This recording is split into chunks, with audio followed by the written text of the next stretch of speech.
your videographer from Two Hats Publishing. I welcome you to the College of Complexes, recorded live in downtown Lakewood area, nestled gently against White Rock Lake.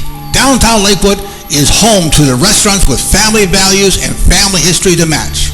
Visit the Mecca Restaurant at the corner of Skillman Avenue and Live Oak and tell them you want your reservation to the next College of Complex class.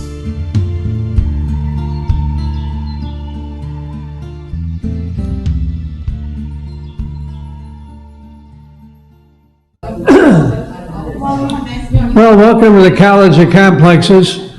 This is our 200th meeting, so for what it's worth, we started in March of 2009, no, February of 2009, excuse me. It actually started in Chicago in 1951 for the purpose of solving all the world's problems. They're still working at it. We put a speaker on every week, different subject. We require our speakers to take a position on an issue, express a point of view. They have to be for or against something, they don't care what it is. We give the speaker up to an hour to make a presentation. If they go over an hour, we cut them off. If anybody interrupts the speaker, remind the interrupter that we only listen to one fool at a time. It's one of our rules. Then we have questions and answers, not speeches. Questions of the audience to the speaker. Then we have remarks, rebuttals. The speaker, everybody in the audience that wants to gets 5 minutes at the podium here to respond to what the speaker said, for or against. Then the speaker has to comment on the comment and close the meeting. That's how we do it. But before we get started, are there any announcements? Now's the time for announcements. Someone has an announcement. Hank Black has an announcement.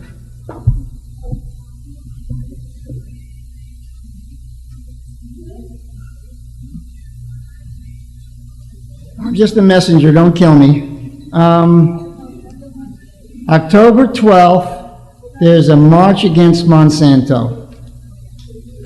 And I went to the last one. It was over 1,000 people. They said it was less, but I counted them. I thought it was closer to 2,000. So if you want to see people dressed up like bumblebees before Halloween, that's the place to be. City Hall, 1 p.m., October 12th. Anti-Monsanto GMO. It's to protest GMO getting too much into our food.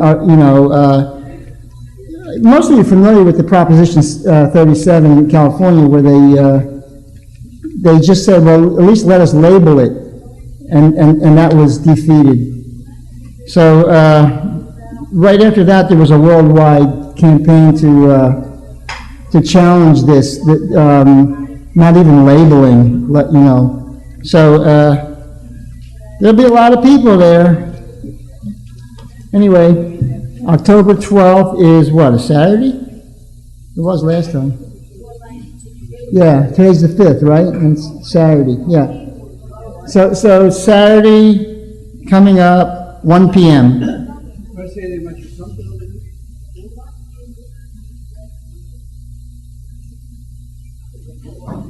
Okay, are there any other announcements? Now's the time.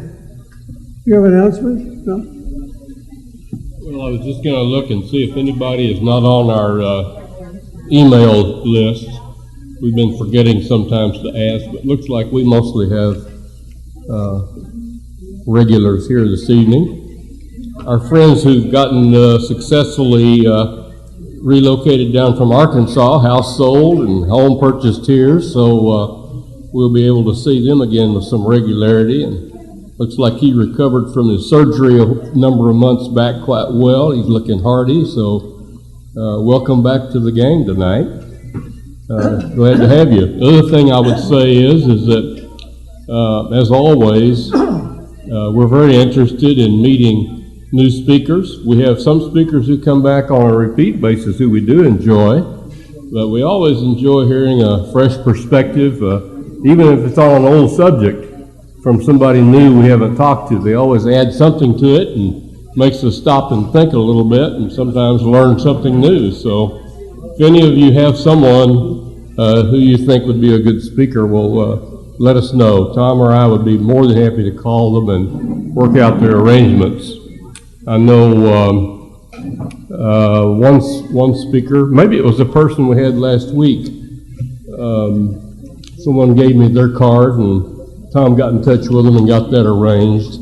Somebody else mentioned a speaker, but I don't think it was any of you, but I'll mention it just in case. Somebody mentioned they had a person that was interested in coming and being a speaker, and I told them to contact Tom, and he didn't hear from him, and I didn't hear back from him either. So that one is still sort of floating on a little cloud up above us somewhere. But we always welcome a newcomer, so the doors are open. The only other thing I will say before I sit down and shut up, and that's this: the restaurant does not charge us a user fee for the room, which we appreciate, and that lets us keep our little our little contribution we put in the bucket to $3, which pays for speaker meals and printing and notices and all that sort of thing. We keep that very minimalized.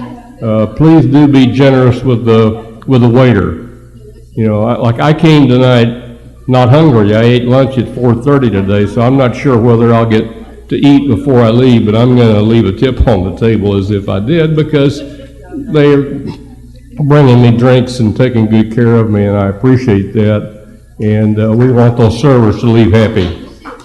Okay, thanks, bye. Any other announcements? Now's the time.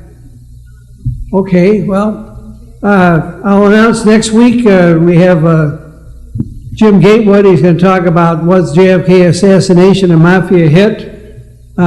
He was involved in the study of JFK subsequent to here in Dallas. It ought to be interesting. He has some interesting remarks he'll make. So it's on your itinerary, which I handed out already. I don't want to put you to sleep reading it again. Anyway, that's next week. Now to our speaker tonight. Our speaker tonight is Michele Valentino. She's a self-empowered specialist and mentor. She's going to talk tonight about beyond law and legislation, a real-life perspective on unintended pregnancy. She's going to give us her views on this, and that's also on the itinerary that I've handed out, which you should have read, so I'm not going to read it again. But without further ado, please give a very, very warm welcome to Michele Valentino.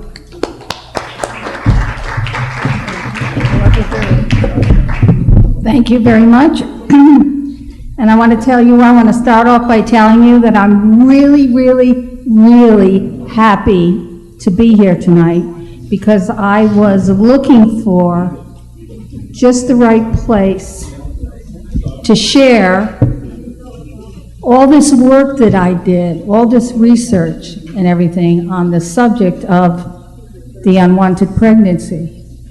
And I wanted it to come from a real-life perspective. Now, I happen to be one of those people that has had some experiences, real-life experiences, with unwanted pregnancies before Roe V Wade and after. Matter of fact, I don't know how many people can say this, but before Roe v. Wade, I was actually present when my roommate aborted. So I went through that whole thing with her. So this was before, okay, it was legal. And that's not the only one. I've had several. And I'm going to share all of that with you tonight.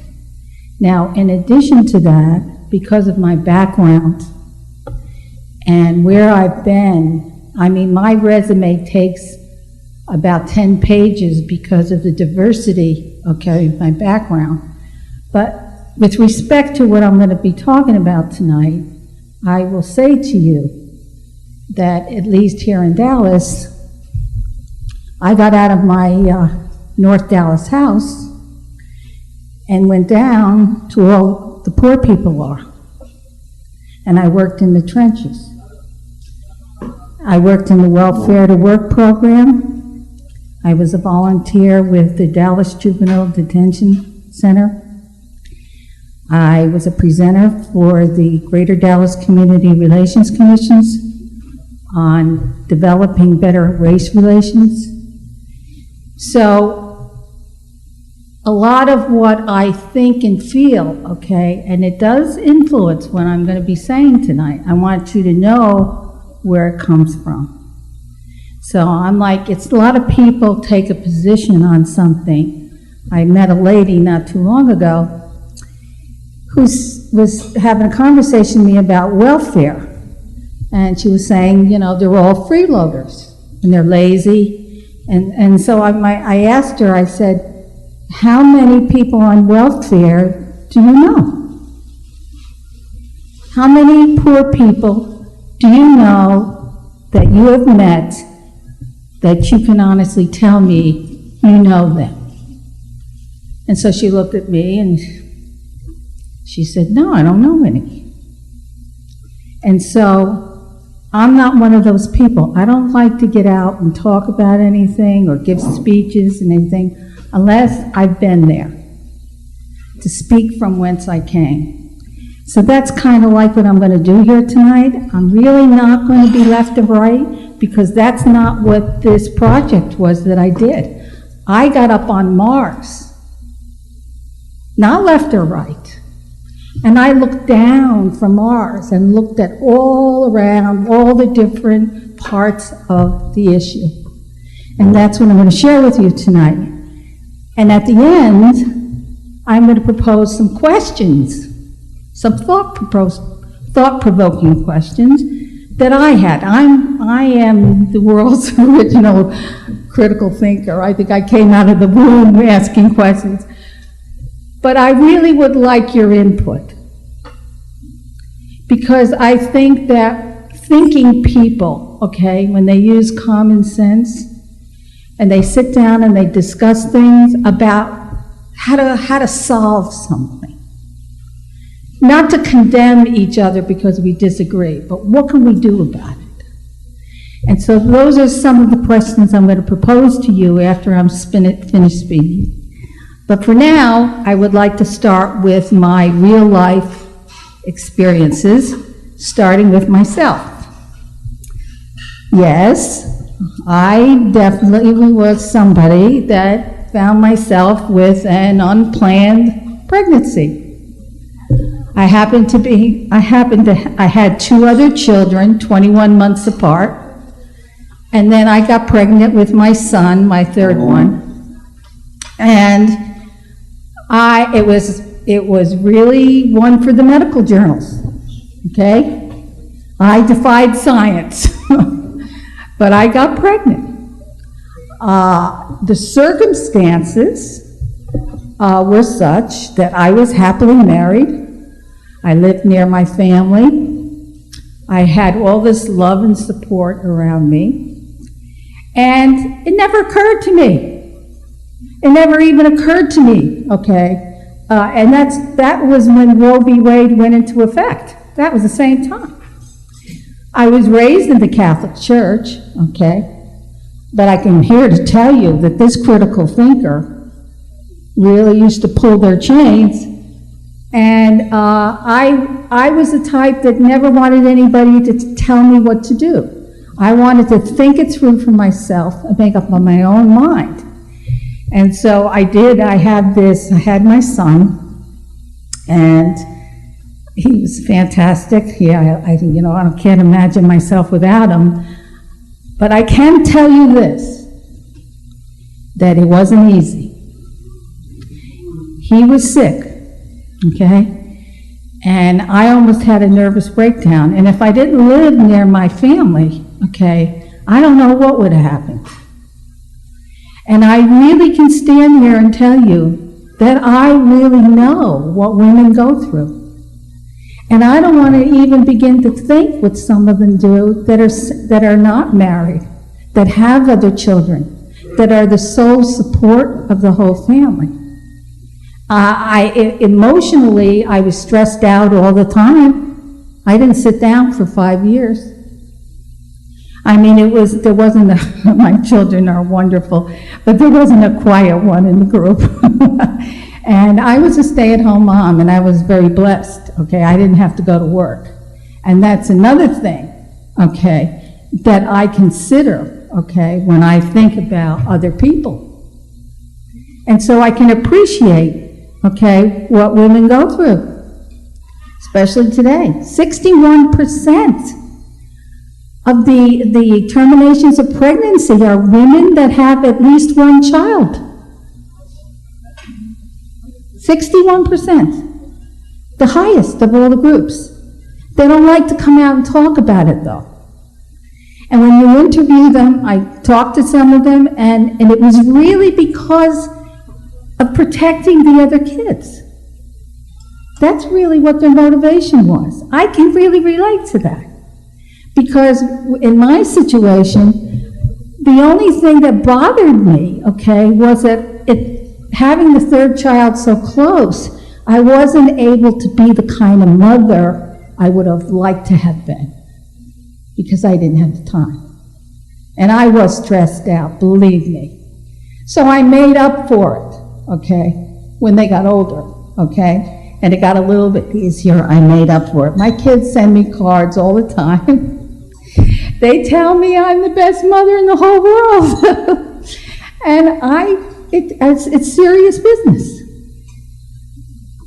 Bringing kids into the world and raising kids, that is the single most important thing you can do for society. And every Mother's Day I say the same thing. I'm a happy woman because I brought 3 people into the world that go out into the world and they make it a better place. You're not going to hear me talking about their college degrees and their careers and how much money they make and all that. Not going to hear that. They're good people. That their heart is in the right place and they go out and make the world a better place. My daughter is a performer in New York City.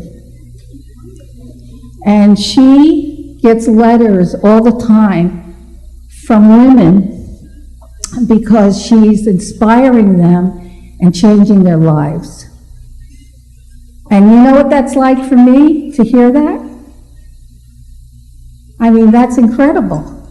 And that guy, my son, the one that I got, the unplanned pregnancy one, he's the one that gave me my one and only grandchild.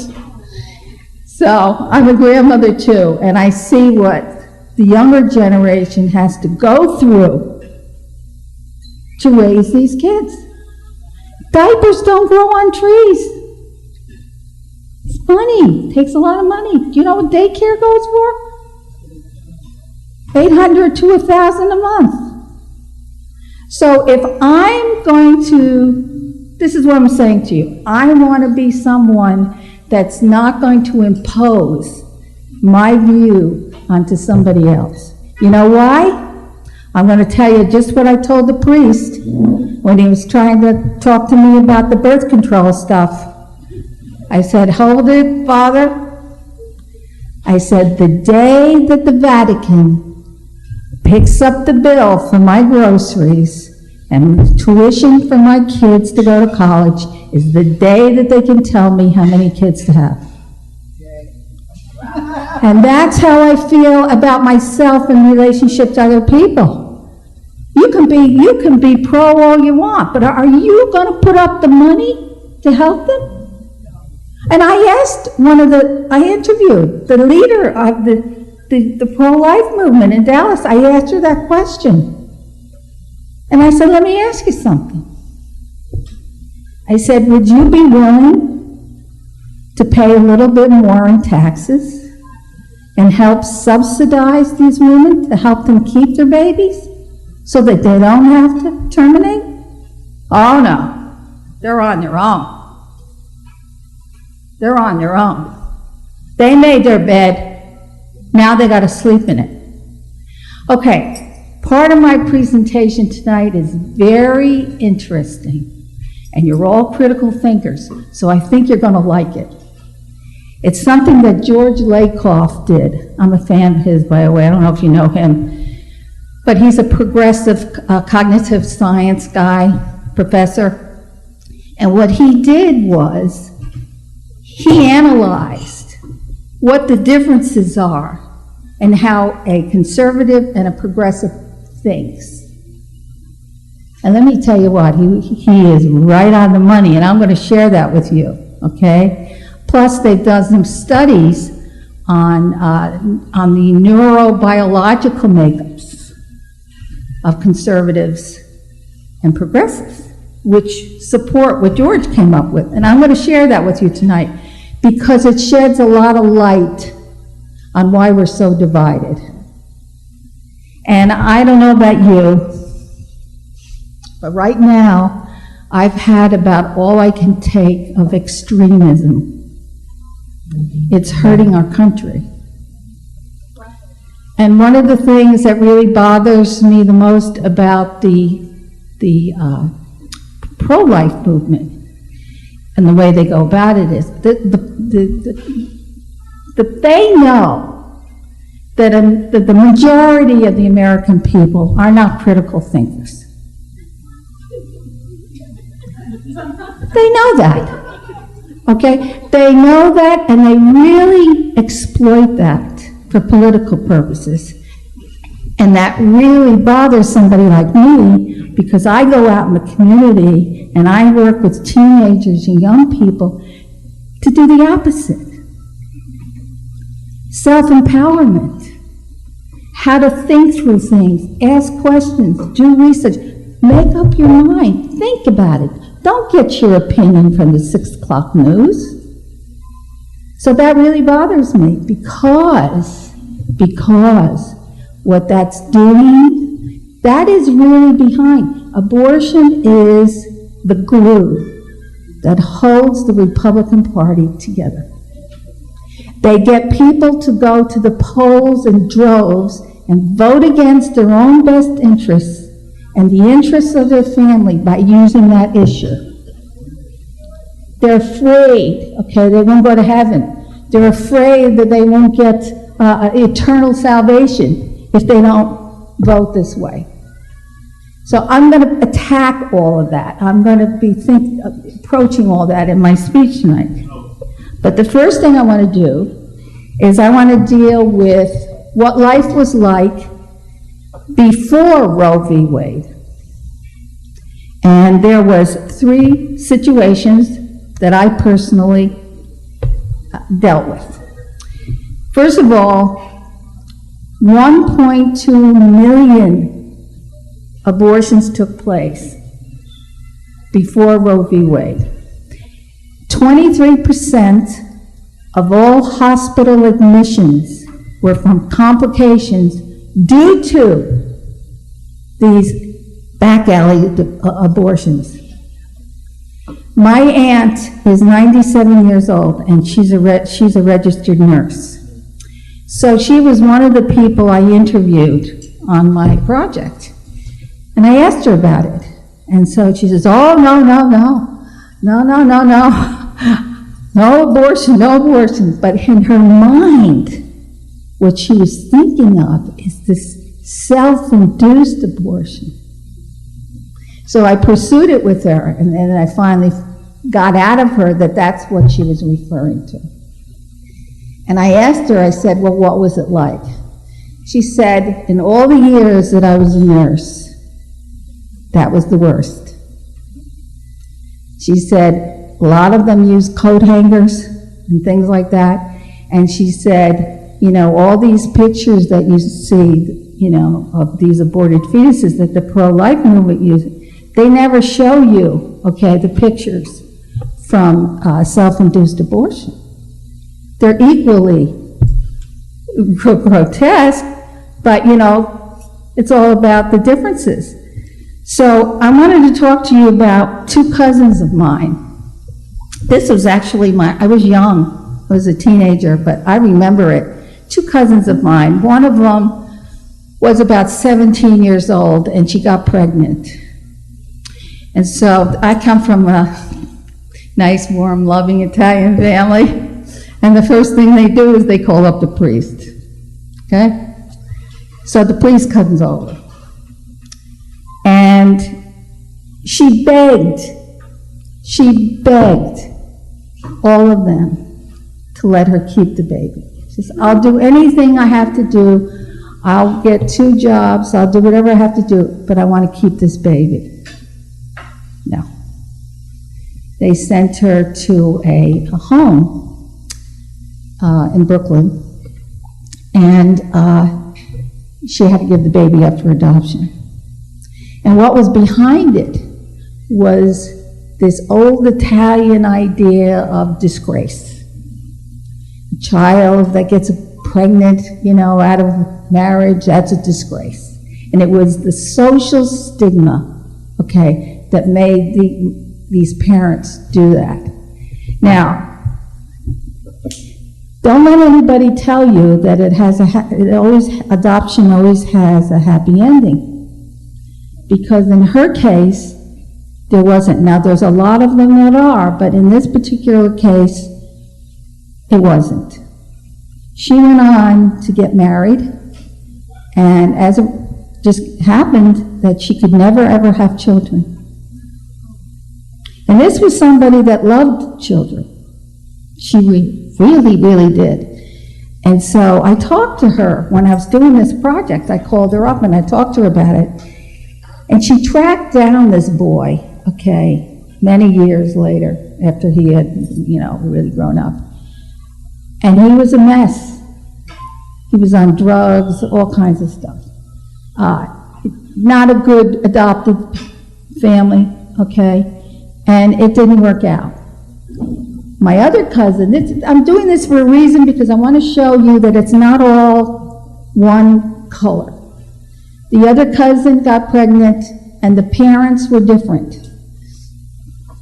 They asked her if she wanted to marry, this was in high school, the boy that got her pregnant.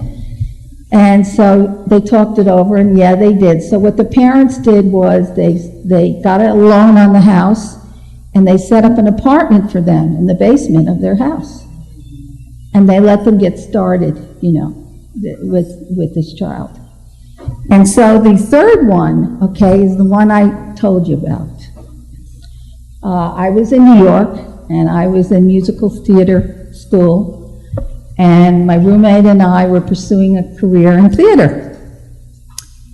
And she became pregnant. Now, the important thing here is, and I really want to stress this, her background. She came from a very highly conservative, church-going, very pro-life kind of family, okay? And matter of fact, she used to go, she used to walk around with her Bible trying to save everybody in New York. This is the type she was, okay? So she finds herself with this unwanted pregnancy, and so I'm her roommate. But I will tell you this, okay? And I don't know where it came from, but I intuitively knew, okay, where I had to be in this. I knew that what I did not want to do is skew her. So what I did was I acted as a support mechanism for her, to help her understand her own feelings and what she really wanted. I even offered to go with her, to go away, if that's what she wanted. I'll go with you. If you want to do this, I'll go away with you, and I'll be there with you. That's what I did, okay? But she just could not go through with this. And the guy that got her pregnant wanted to marry her. She couldn't see herself married to him. He owned this deli and everything. She couldn't see herself there. Not to mention, okay, completely ruining her career, because pregnant ladies don't do nightclub gigs, you know. And so that's what she decided. Now, here's the thing. What I learned from this was that regardless of what your upbringing is, what your religious thing, you don't necessarily follow it. Circumstances are important. They matter. Circumstances will trump religion. Not all the time, okay? But in a lot of cases, they're desperate. Women are desperate, and all they want to do is just end this thing. Now, this is sad, okay? But I learned from this. Later on, okay, she got married. And she had 3 children. And she also got cancer. And I have my own feelings on this. I think that thoughts and feelings are energy. Okay? And I think it affects your health. So I had a couple of meetings with her. And you know what she said to me? She said, Michele, you know, you're the only one that knows about this. I would never, ever want, because she had a daughter that was a big fish, that could have been a big deal in politics. I would never, ever want anybody to find out about what I did. Okay? The guilt. And it was not because she regretted the decision, it was because of the image, of what they, and I said to her, I said, are you telling me that your children and your husband would no longer love you if they knew about this? I said, you're wrong. I said they would understand. I said, it's all in your mind. So she remembered that. And she also remembered, okay, when I said I would go away with her. So that always stuck with her. And so she went through a Bible study and she did all this stuff. And she said to me not too long ago, I am forgiven. And she was finally at peace. But I know in my heart that guilt, that caused her cancer. I do believe that. So what does it mean? What it means is, okay, everybody is different. We can't do this. This is wrong what we're doing. We have, the Dalai Lama says every single pregnancy has to be seen individually, on individual circumstances. That's what he said. And I'm here to tell you that it's absolutely true. Because I'll tell you the flip side of that. And this was the other person, okay? This was after Roe V Wade. My best friend, not 1 abortion, 2. And so this was something that I had to learn for myself. Doing all of this, I had to face my own judgments and come to terms with them. And I said to her, I said, if you're that set on not having any more kids, why don't you just have your tubes tied? Well, guess what? That was none of my business. That was none of my business to say that. She didn't like it, and you know what? I wouldn't like it either.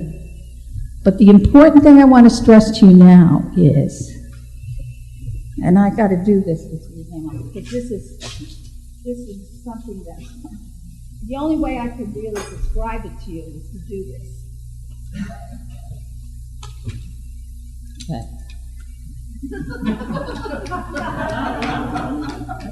Okay.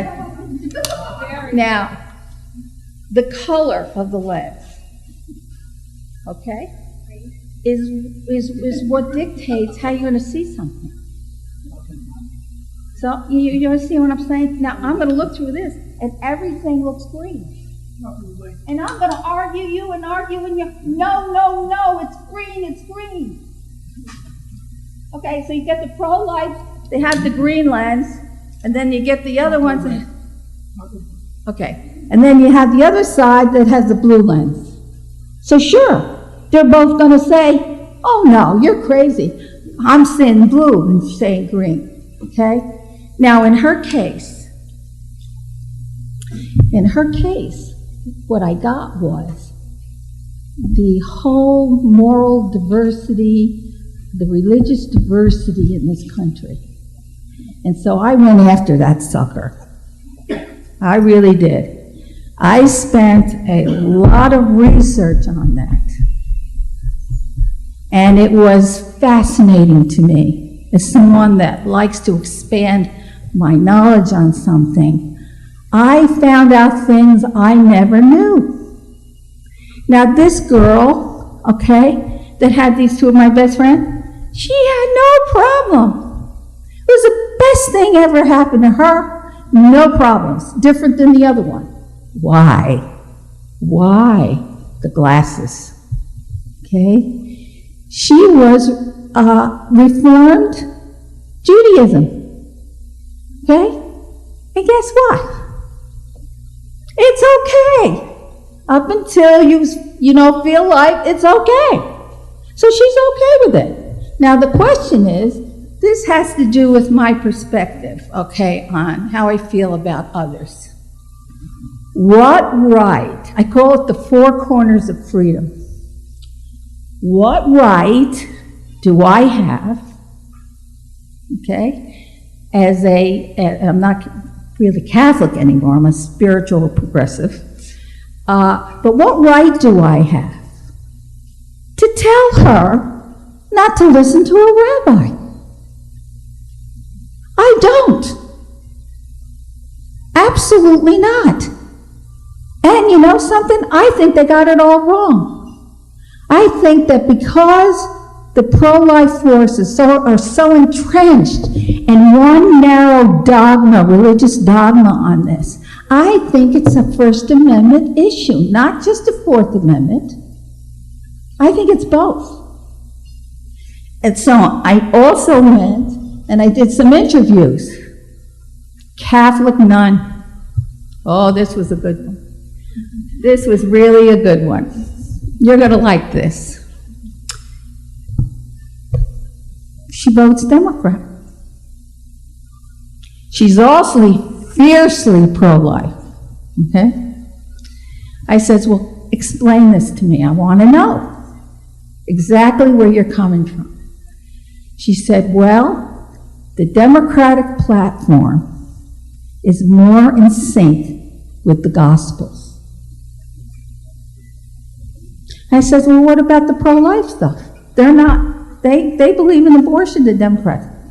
She said to me, it's not an issue that belongs in the political arena.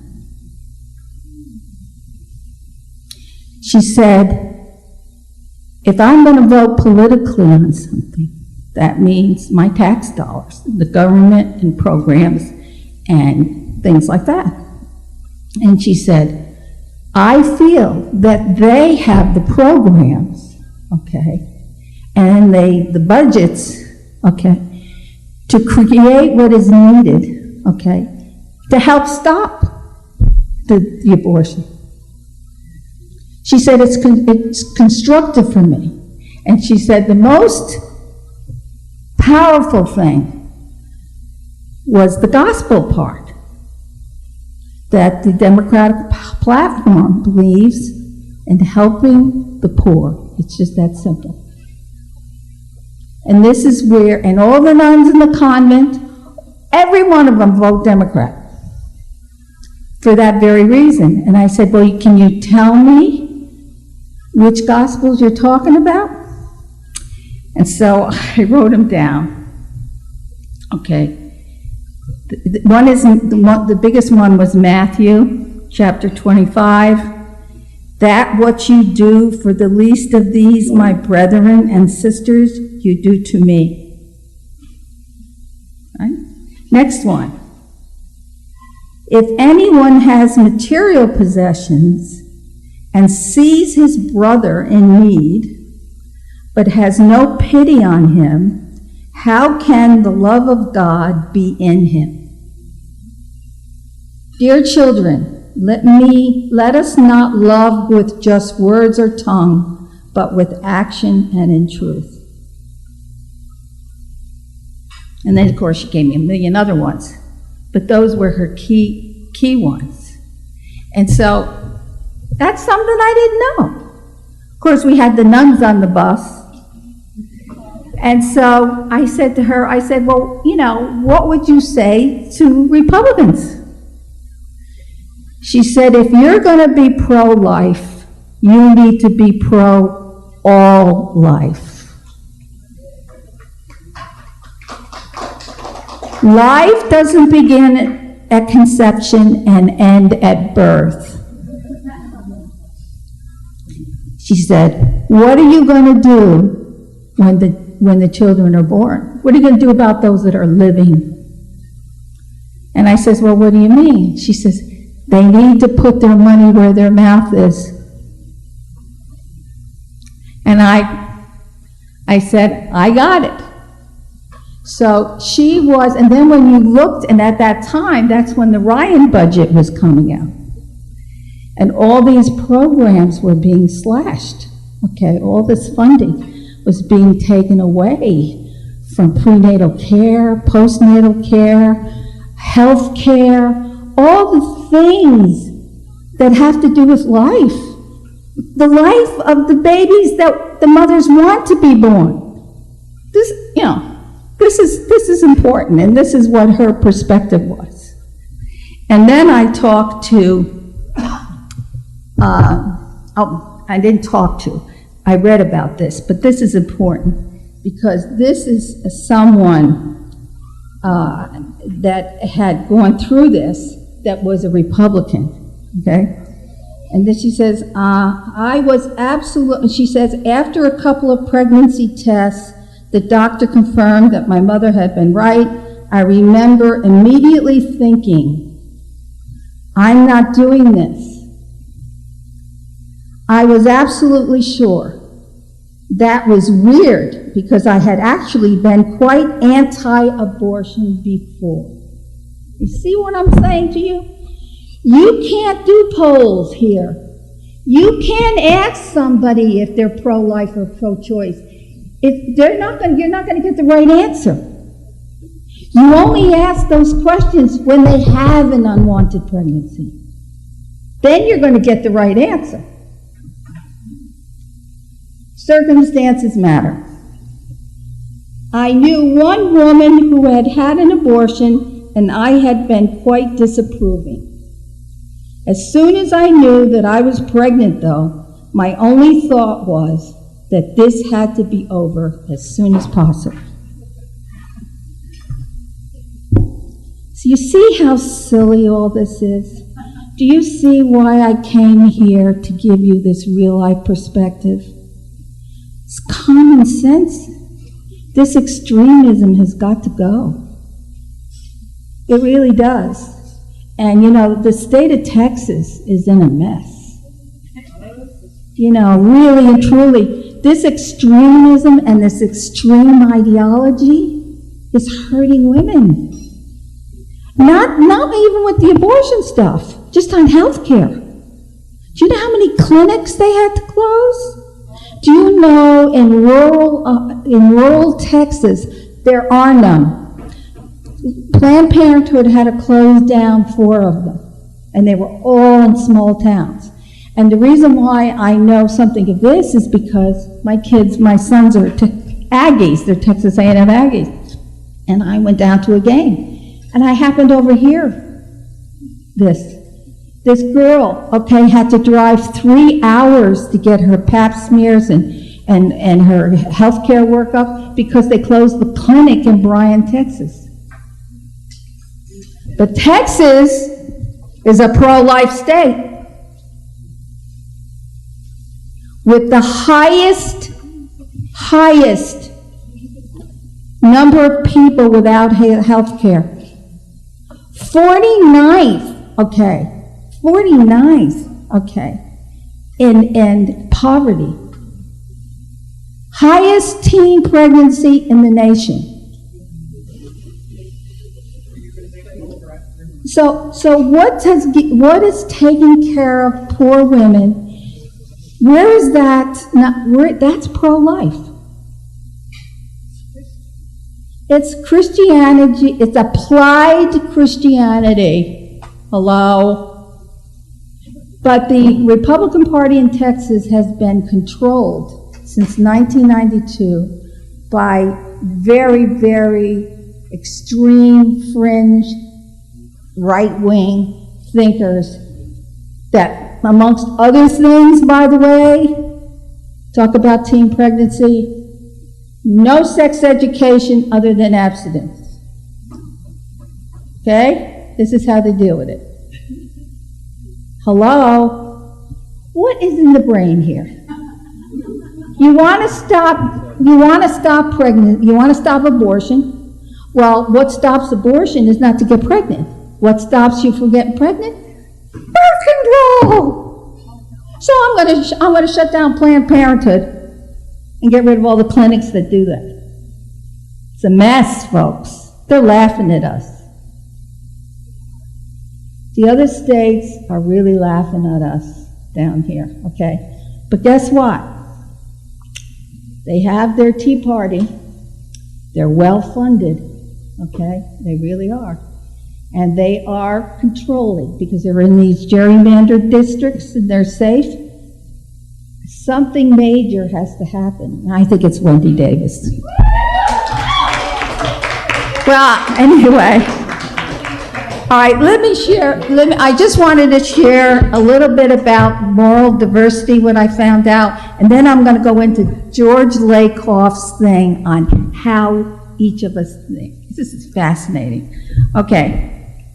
Did you know that some Christian denominations can be considered both pro-life and pro-choice? It's not all the one thing. It's true. And a sizable amount of minorities in all denominations disagree with the denomination's stance on abortion. The Catholics have what they call Catholics for Free Choice. So, in other words, even Christianity, nobody thinks the same. And you know what? The early Christians were very diversified. That I found out. Now, Constantine changed all that. But prior to King Constantine, who said, no, you got to go here, I only want one Bible. Okay? Because I got to control everybody. Okay? But prior to that, Christianity was very diversified. And you know what? Abortions took place. And it was not considered like bad back then. Now it changed, especially in 1930. The Roman Catholic Church really came down hard on it. And Pope Pius XI. So that's when it really got scary, okay? Judaism, Orthodox, Reform. Orthodox oppose abortion after the 40th day. Reform, very liberal. And this is interesting. The Talmud states that a fetus is not legally a person until it is delivered. Now, the whole far out there right pro-life movement is based on a fertilized cell as a human being. The egg person metaphor. And so they base everything, their whole argument on that. If the fertilized egg is a person, the fertilized egg has constitutional rights. The fertilized egg, okay, can be considered murdered, okay? And they give that kind of connotation to it. But what I'm trying to tell you here is, all the other religions, including the Christian, they don't necessarily believe that. They don't. And the Jewish religion, they believe that the fetus has a lower moral value than the mother. Okay? And then you have, I'm not going to do them all, but I'm going to do, even Islam, most agree that termination of pregnancy after 120 days is not permissible. And almost all of them agree, okay, that it's okay to save the life of the mother and in the case of rape. All these. Unitarian, they're all pro-choice. So here you are. First Amendment. All these religions, all different. And I go back to my 4 corners of freedom. Do I have got a church in every corner? Does the pastor from one church have the right to get down off his pulpit, walk across the street into the other church and said, "You're wrong, I'm right"? It's the First Amendment, folks. I don't know, that's one of the things I want you to discuss here today. Is this not a First Amendment issue? I researched Thomas Jefferson, who he and I mean, it's almost like what he says, I say, before I heard him say it. But basically, he and Madison and Ben Franklin, they all were really, really, really pro-separation of church from state. Now you got to get here. Now, I want to talk to you about framing, because this has been distorted. The separation of church and state, the Republicans have hijacked that. When they said that, never, ever did it mean a separation from anybody's God. To the contrary, what Thomas Jefferson believed, and I agree with him, is only in a state of total freedom and liberty are you free, and should be free, to seek your own truth. Madison talked about the liberty of conscience. Jefferson talks about how religion is between the individual and his God. Okay? So, can we not even consider, okay, that when one group, one ideology, one religious dogma decides that they want to pass a law that affects everyone, okay, but only their view, is that not against the First Amendment? Am I crazy? Because that's really kind of what it boils down to. And when I did this study on all these religions, it confirmed what my intuition was, that yes, in fact, it was a First Amendment issue, not just the Fourth Amendment. And let me just say this, as a spiritual progressive, I asked myself, why did God give us free will? He could have done anything he wanted. Why did he give us free will? Isn't it because he really wanted us to earn it all? Choice. And you know what? He didn't make it easy. There's things in Scripture that talks about the fact that there always will be poor people on this earth. Why? Why? Isn't it to test you? To see what you're going to do? It's easy. He talked in the Scripture. It's easy to love people that you love and that love you. That's not where the test is, though. He talks about it in Scripture. So I believe that there's a higher purpose to this whole thing. I do. I believe that we are here to experience unconditional love for ourselves and others. That's what I think. Now, that's not necessarily easy to do, okay? And so what we do is we live our lives every day with an opportunity to choose who we want to be in any given moment. Are we here to experience the contrast of who we are and who we don't want to be? I know that's the story of my life. I learned so much from all the things I wish I didn't do. But because I'm a critical thinker, okay, that's the way I operate. That's how I approach it. I go back and I'll always talk to myself, now why did you do that? Michelle, why did you do that? Do you not want to treat others the way you want to be treated? As I talk to them, I want to make a t-shirt.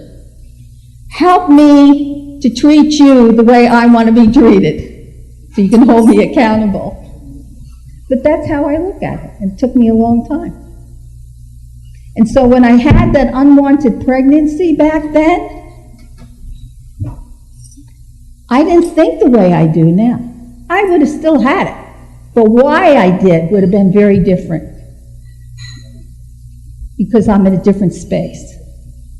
But what I did get out of it is a lot of compassion and empathy for all these women out there, okay, with 2 or 3 kids, and they end up getting pregnant and the husband takes off, and they got a job and they got to support everybody.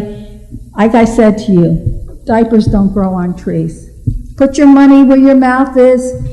She would love to probably keep this kid. What are you going to do to help her do it?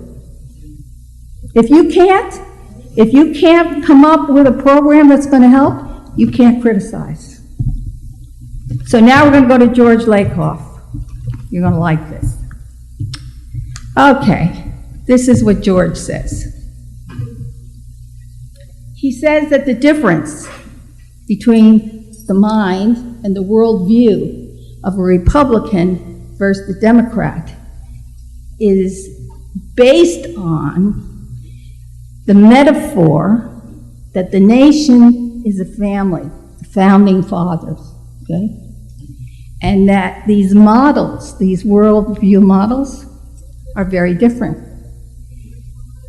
The conservative has a strict father model.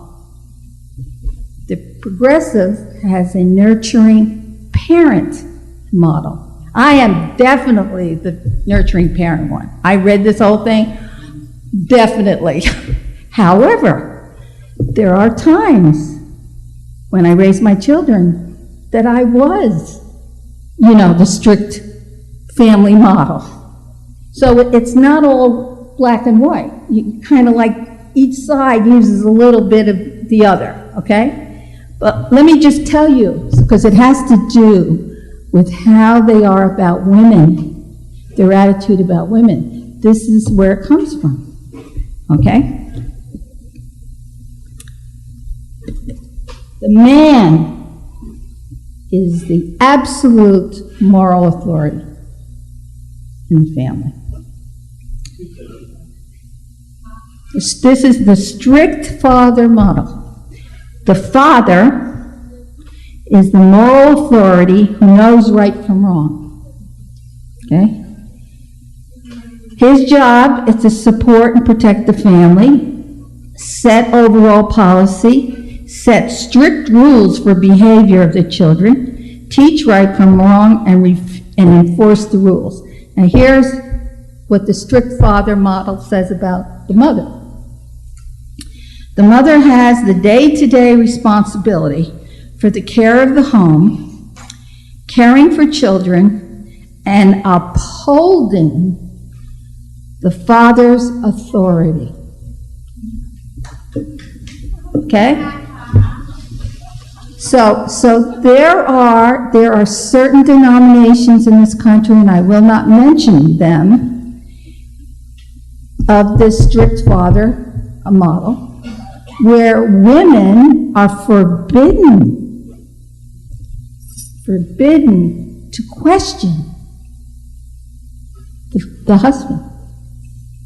Forbidden. It's against the rules. Children, okay, are to develop self-reliance through discipline. Self-discipline, self-discipline, self-discipline. They think, okay, they have a belief, okay, that the do-gooders and the self-interest is related, okay, to the self-discipline, and that's what equals success. If you're not, this is about how they feel about the free markets and capitalism. I mean, there's a lot here, okay? If you are a do-gooder, which means that you help others and not pursue your self-interest, you clog up the system. Because they believe, okay, that if you pursue your self-interest, everything is going to work right automatically. Now, the nurturing parent, gender neutral, both parents respected, children born good and can be made better, the world can be made a better place, and the parent's job is to work on it. Parents' job is to nurture their children, raise their children to nurture others. That's me. Mother and father need to be fulfilled and happy. You know what? I am a precinct chair in one of the most socially conservative precincts in Texas.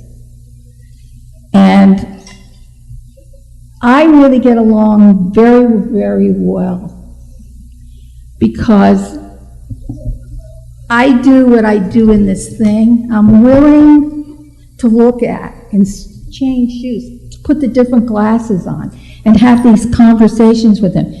They like me. They call me their favorite Democrat. But I have a lot of respect, okay, for a lot of the things that they do in their family relationships. I don't have a problem with that, okay? It's really where we part ways is when we start talking about poor people. You know, I was at a wedding and the preacher gave a thing and said there's two kinds of people in this world. Those that care about others and those that don't. Now, the strict family model that I'm telling you about, they think it's immoral. That's their belief. I have to respect that, right? They believe that. They believe, okay, you know, all these social programs that help people in need, they're all immoral. Because you don't give money to somebody who hasn't worked for it. That's immoral. You're paying for somebody else. So my perspective, I'm really not so much left or right so much as I'm of the opinion that we're all in this together. I believe in oneness. I think we're all connected. And I think that what we do, like, you know, my sister's Matthew scripture thing says, what you do to the least of my brethren, you do unto me. Why? Because we're connected. Now, that's not to say that I can't appreciate their problems, okay, with people that abuse the system. I can understand that, absolutely. But don't throw the baby out with the bathwater. What you're really talking about is better oversight. But don't throw out all these needy people and just label them. But guess what? I came to a conclusion. I really, really am of the opinion that it really has to do with the money. You know, not all, because there's a lot of Republicans that do wonderful, wonderful things, okay, to help other people. They do. But this particular group, okay, it's about the money. They don't want to hear about poor people, and they're going to justify not putting their hand in their pocket by saying that they're freeloaders. They have to give themselves a justification for that, and they're all freeloaders. And they're the 47%. But I lived it. That's what I'm coming here today with you. I was down there. I worked with the welfare to work. I got to see it firsthand. And I'm here to tell you, these women are anything but freeloaders. They are desperate to have dignity. Desperate. And yes, they do work. To get welfare, you have to work. They do work. And they have, you know, a lot of these minimum wage jobs. And guess who wants to not give them a raise in the state of Texas? But they're pro-family. Don't get it. Okay? So then there's this study on neuroscience, okay, that talked about the parts of the brain, okay, of a Republican and a progressive. And that is very interesting. You got to Google that, because there's been a lot of studies on it, and there's a lot to it, okay? Certain parts of the brain in a progressive are larger, okay, than a Republican, okay, conservative. A different part of the brain is bigger, okay? And it affects how they think, how they react, how they reason, how they think about certain things. And you know what? You can see it. What? 5 minutes. Okay. I'm doing pretty good. You can see it in the platforms, the thinking. And definitely, without a doubt, the free thinkers are the progressives, that part of the brain. And one has more development in the part of the brain that deals with compassion, and the other one has more to do with fear. I mean, this is not political. This is a scientific study. I have some of the things up here if anybody wants to see them.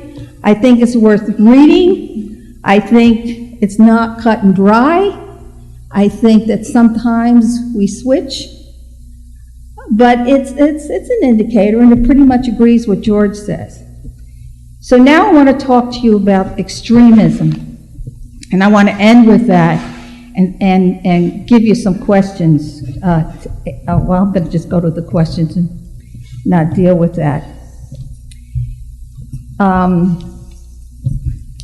One of the questions is, what can we do? What do you think we can do in terms of programs, okay, to really help women and to cut down on the number of abortions that are taking place? What are the things we can do?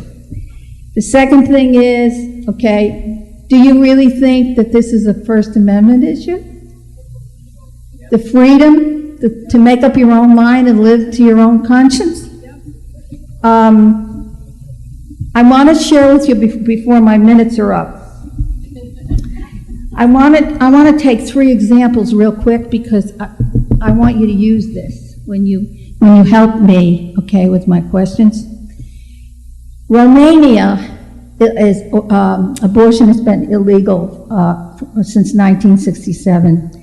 10,000 women died needlessly from illegal abortions. 40% of women had reproductive tract damage left by illegal abortions, okay? The Netherlands, okay, has the lowest abortion rate in the world, 6 abortions per 1,000. Okay, here are some of the things that they do. Now, we can discuss this when it comes to us, okay? Contraception is widely available and free, covered by national health insurance. Extensive public education on contraceptive, family planning, and sexuality. An ethic of personal responsibility for one's sexual activity is strongly promoted. Dutch teenagers and Dutch teenage pregnancies rate is 9 times lower than the United States. Sweden gives parents the time and resources to raise children well. Question for you folks tonight. Does the unborn have a right to not be born? Okay? Does the unborn have a right not to be born? Okay? Abortion has been available, this is Sweden, has been available on request since 1973 up until the 18th week. Sex education has been compulsory subject in schools since 1956. Birth rate increased to more than 2 children per woman during the 1990s. Now listen to this. Due to the creation of a 15-month paid parental leave, a doubling of the number of days and perks such as paid leave for parents of sick children. So in other words, we have to at least consider, okay, that all these women don't necessarily just don't want to have this kid.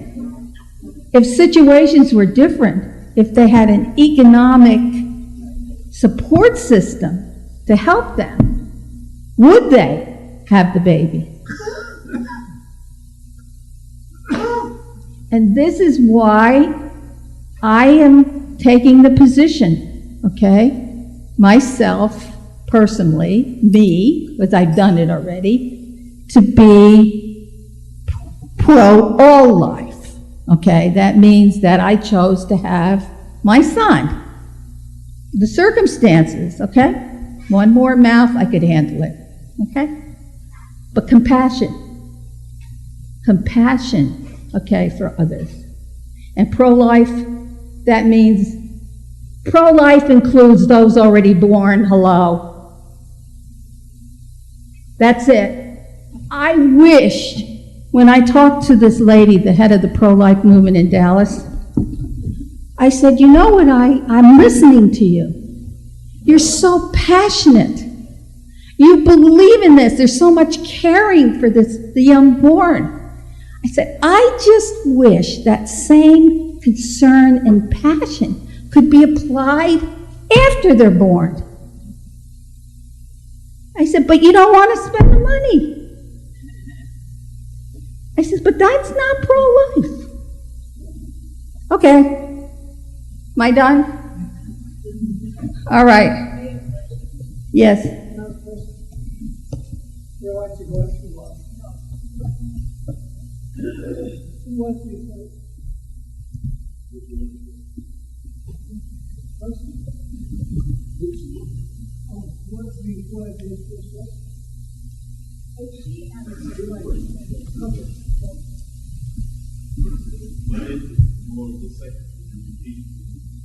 My questions?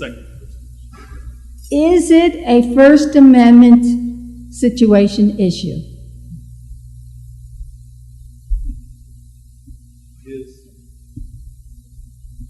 The premise is that the pro-life movement is based on a specific religious dogma, okay? And what their goal is to reverse Roe v. Wade, okay? And they want all abortions to be illegal, including saving the life of the mother. So my question to you is, in light of what I said about all the diversity beliefs of all the other religions that don't feel the way they do, There's religions out there that don't believe that a fertilized egg is a human being. They just flat out don't. But you want to pass a law forcing your dogma on all of these other people, the four corners of freedom. So why? Why aren't we talking about that? I think some of us are. Too many of us are not. But I'm Calvin Blewett. I think the First Amendment is reciprocal. And I kind of base it on what God started us all off with. We have choice. Free will. And I think the First Amendment protects our choices. We have a choice to not have an abortion. We have a choice to have an abortion. And I think the First Amendment protects both. Okay. I totally agree with that, and I hope I said that here. The difference in all, all my different scenarios. That I don't have the right. I really don't. I don't have the right to tell somebody else, okay, who may be different belief system than me, how to think and feel and do and whatever. I don't have that right. I don't think I do, okay? And the other question was, in light of what I just said about Sweden and Holland, let's be realistic here, folks. Is there anything in the United States that we could do as citizens to start something going where we can have programs like this? Forget about the right-left stuff. Let's assume that women would want to have the children, that they don't want to terminate. What can we do together, okay, to start this ball rolling? In regard to a Roe versus Wade situation, why can't we let each state decide which way it wants to go instead of having it a one-size-fits-all for the whole United States? Well, the Roe v. Wade is based on the Fourth Amendment.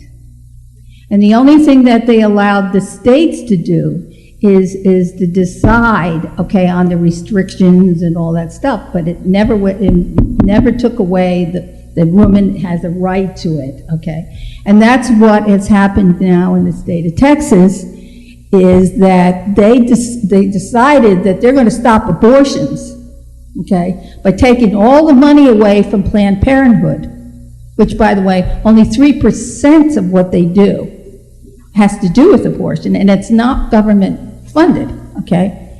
So they throw the baby out with the bathwater. But see, the state of Texas, New York, California, have all kinds of people in them. And they're all religions and all different belief systems.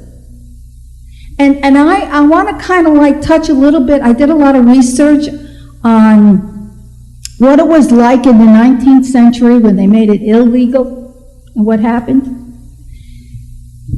By the way, you got to get this book. It's called When Abortion Was a Crime by Leslie J. Reagan. You've got to read this.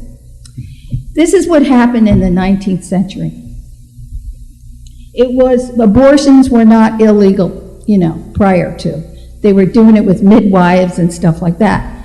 And so the Catholic Church and doctors, OBGYN Christian doctors, decided, okay, that women are basically uninformed.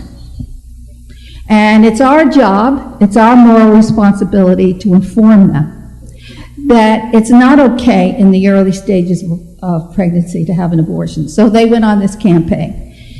But this is what ended up happening. These doctors worked in conjunction with the state as investigators.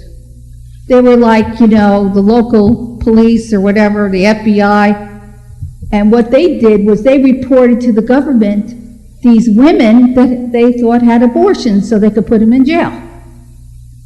And so what that involved, okay, with these, what they did was they subjected women that came in there with, let's say, a miscarriage and assumed that they were a criminal.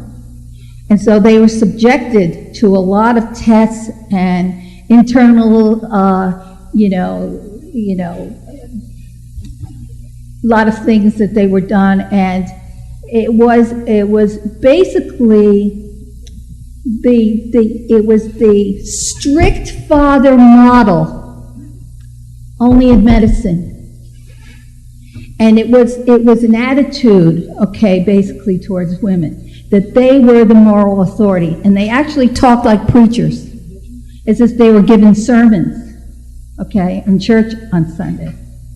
And so when so many people died, okay, so many women died, and it got really bad, and the women got fed up, and they started talking about it, that got closer, okay, in the 1960s, mid to late 1960s, and then there was a tremendous amount of pressure, okay, to make it legal. But 1.4 million abortions when it was illegal. Now I ask you folks, is legislation the answer? Does legislation stop abortion? Well, here we got it in history. But you know what's happening now? Because of the strategy of the pro-life movement, what they're doing is they're taking away, little by little, they're taking away access, and they think that's going to do the trick. But you know what happens? Right now, as we speak, poor women are going back to the back alley stuff. And they are having those illegal abortions now as we speak. And because it's gotten so extreme. You know, I did a whole thing on this thing. I did a whole study on prohibition. Do you know what did prohibition in? It would still be here today. Do you know what did the men? It was part of it. But what really did the men, okay, was their inability to compromise. Extremism. That's part of the model. Absolute right and wrong, and they wouldn't budge. Well, guess what ended up happening? And people drank more. When it was all over, they drank more. So it was really an exercise, where it was a reflection back to us in 2013, is what happens when extremism is alive and well in the United States. In Texas, it's showing that. It's hurting women. It's hurting women, hurting babies, hurting children. This extreme view. It's like a horse with blinders on. You know, can't see. I asked a question. Go ahead. Do you think it's hurting business? Because I just heard Bill Maher discuss California and all the progressive things that are happening there, and just great programs and businesses back. And I'm just wondering, you know, if I was a company, I would think twice about coming here. Yeah, well, I agree with you, and I'll tell you one aspect of that I'd like to stress that has to do with that. And because I work so much with teenagers, and by the way, I actually worked with, when I was with the Greater Dallas Community Relationship Commission, I worked with teenage mothers in the classrooms in the high school. And so Texas, you know, has the highest teen rate, okay, the teen pregnancy.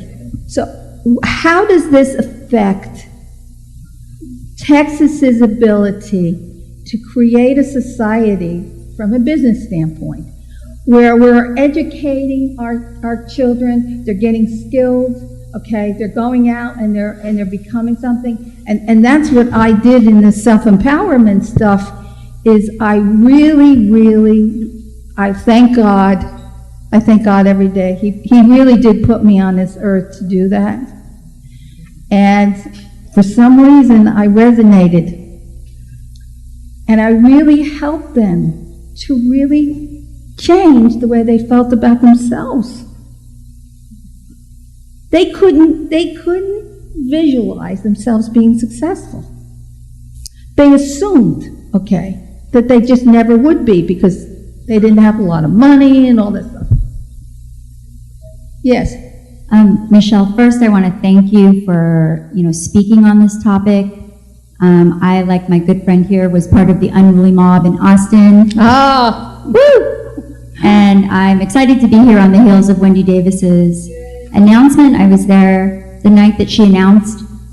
But on several of the things that you touched upon, my heart is racing over here. Oh. Because I want to thank all the women in this room who did the work so that my generation has the awareness and the empowerment to make the changes that we need to make in the state of Texas and around the nation. But I also want to say that what's frustrating, when I Googled how many women governors there were in the United States, it was shocking to me to learn that there were as few as 5. And there have only been 36 in the entire history of the United States. Oh, that's going. And here we are in 2013 with the possibility of having the 6th woman governor. And I want to know why, in all of the wisdom in this room, why is that existing, 1? And 2, how do you think that's affecting the decisions that the male-based patriarchal governmental system is imposing their will on a woman's right to choose? You know what it is? You know what I think is the answer to that question? I'm going to tell you about one of my other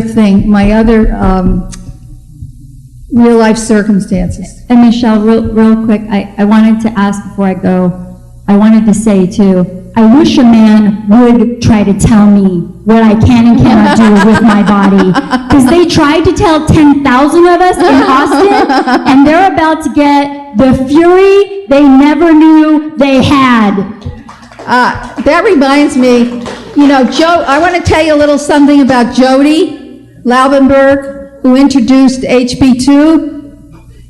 Did you know in 2007, this goes back to that money stuff I've told you about, putting your hand in your pocket. She was on the HB2, pro-life, life, okay? In 2007, they were doing the budget, okay? And she wants to limit, okay, the funding for poor women to get prenatal care. For the first 3 months. Yeah, the first 3 months. You know what, when she was pushed, okay, by the Democrats in Austin, you know what she said? But they're not a person yet. So, when your money has to be spent, okay, the fertilized egg is not a person anymore, because now I got to put money to pay for it. That's hypocrisy. Yeah. So it's like, but let me get back to this question. How could year after year after year, all these people go to the polls and vote against their own best interest? No. It has to do with what George Lakoff said, plus the fact that when you're a lazy brain, and you don't want, like my friend, she was trying to argue this whole thing with me. And I said to her, she says, I don't know anything about politics. She says, I'm just going to do what the priest told me to do. Now, she's one of those people, trust me, that's getting screwed in Texas. Her whole family and herself. Why? Because I'm going to go to hell if I don't do this. That's where it's at, folks. Now, as we evolve, okay, but people like us that are open-minded, and I think we are open-minded, regardless of what side we're on, I think we're much more open-minded. I know I am. And I said to her, and all I did was ask her a series of questions. And so, I never thought of it that way. See, when you ask a question rather than tell somebody, it's different. Because when you ask a question, it forces somebody to stop and think. So all of your conversations, no matter where you go, this is what I learned in the Greater Dallas Community Relations Commission with the kids. When you feel, okay, like you're in a situation, okay, where you're being either attacked or whatever, what you do is just ask questions. You ask the question, well, you're saying this, okay, now, does that mean, okay, that you want this, this, and this? Is that what you're trying to tell me right now? See, because when they talk to me about this absolute position and no exceptions for the life of the mother, I don't get upset. I just simply look them in the eye and I said, do you mean that Cindy, your daughter, if she was down a Baylor and her life was on the line, you would say no, the baby comes first? No. You got to put them in the seat. You can be in your ivory church tower and you can quote Fox News and all this stuff. But what this study I did, when it happens to you, when you find yourself in that situation, that's the only way you really know where they stand. I said a conservative becomes a liberal overnight if they're accused of a crime they didn't commit. My question was, young lady said we're going to pay 5 governors in the history of the United States. I know before the 19th women couldn't vote. But my question is, I think I know the answer to it. The first part is, what is the largest gender in the United States, men or women? Women. Well, I think it's women. So if women want to elect governors, they could. They want to elect presidents, they could. They have the vote. They have the numbers. Yeah, well, it's the ideology. It's the ideology. And in Texas, you know, the real extremism actually comes from Republican women. They're the ones that really are, you know, fanatics about this. I talk to them, I know. That's when I asked them, are you willing to put your money where your mouth is, basically? And the answer was no. That's immoral to do that. So I said, well, what about the scriptures? What about the scriptures? Okay, then they start backpedaling a little bit. Yes? What do you say to okay, I have a female state rep who was there in the photograph with Jody, all right? Jody Lobenberg. The woman who introduced HB2, okay? Yeah, she's the one I'm talking about. What do you say to your state representative who has this issue against women's rights? Well, what I would, because I'm an activist, what I do,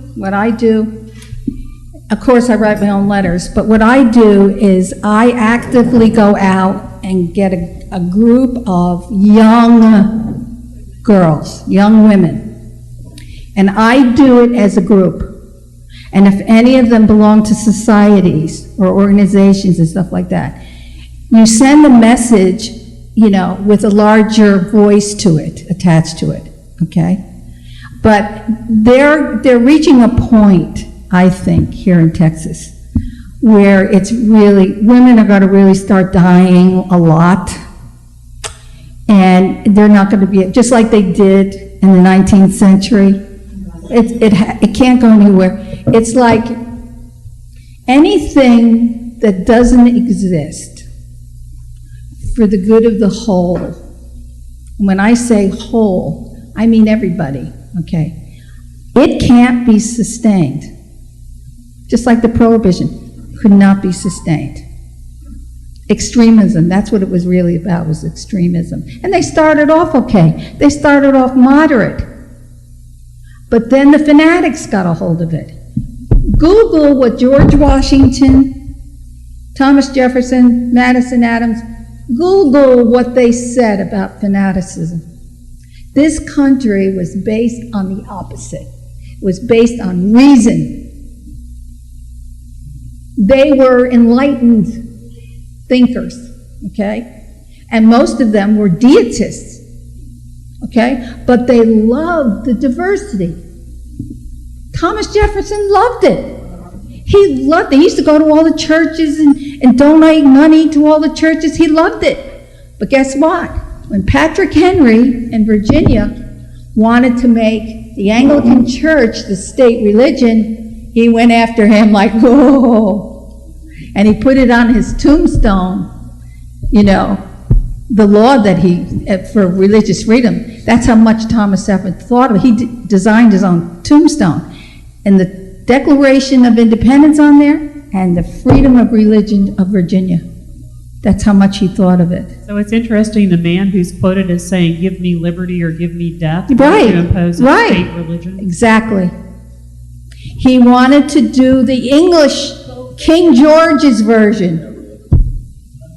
A lot of them, you know, but, you know, the real true thinkers were Thomas Jefferson. But before you all go, I want to leave you with a thought.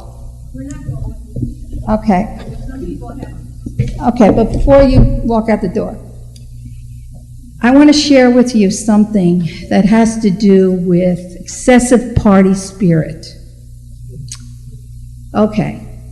I was the chair of the precinct convention when Hillary and Obama had all their people in Dallas, and they were doing all this stuff. Okay, it was unbelievable. The paranoia was unbelievable, and so I had to chair the precinct convention, okay, to do the delegates, and I was a kind of a precinct chair that when I walked in to that building, I left my politics at the door. I was representing everyone. Republicans, independents, and Democrats. And when I started seeing all this stuff, and all the stuff that was going on got back to me before the convention about what was going on behind the scenes, and I got copies of emails and what the campaigns are telling them to do. Before I held that convention, I said this to them. I said, I want you to all stop and think. I said, soon, all of these campaign people and all these emails are going to go away. But you and I are going to be left here as neighbors. So I said, I want to ask you a question. Do you think that the need to be right is more important than our relationship to each other? Stop and think about that. I said, because politics can never, ever get to that. And that's what George Washington said. We just can never allow that to happen, because he said he compared it to a fire. He said, and when the flame gets too big, okay, it no longer warms you, it consumes you. And two parties is good, two perspectives is good, but you can't let this excessive part of spirit take over. And that's kind of where we're at right now.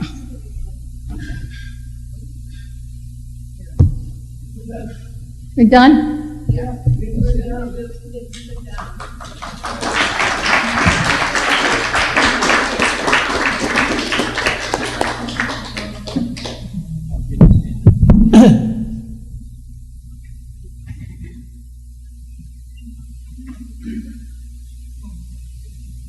Well, now it's your turn to talk, so who wants to be first? Okay, Ray, you're first.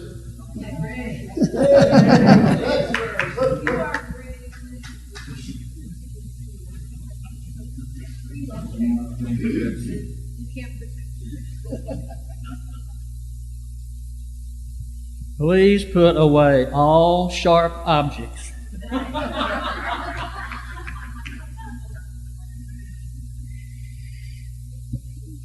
If I accomplish anything here, it might be to give you a slightly different angle, a different take.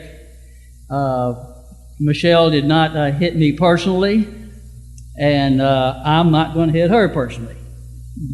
But we all may come pretty close. She said she came out of the womb asking questions. Well, I'm sure glad her mother didn't believe in abortions. Isn't that nice? Also, whenever we are trying to use the Bible to support a whole lot of transfer of wealth to taking from one person to another, that is just so wrong. The scriptures are talking about individuals. It is talking about person to person. You help your fellow man. You see your brother in need, you help him. You have the Good Samaritan, seeing somebody who needs to be helped and stopping and helping him. It is individual, it is personal, it has nothing whatsoever to do with government, to send money to a wasteful, bloated government that looks after its own self and then arbitrarily distributes somebody else's money the way they want to see it distributed. The only thing the scriptures say that I'm aware of regarding money is when Jesus holds up the coin and he says, you render unto Caesar the things that are Caesar. That is a hint that there's a government involved. It was Caesar. Okay. This was all written this afternoon.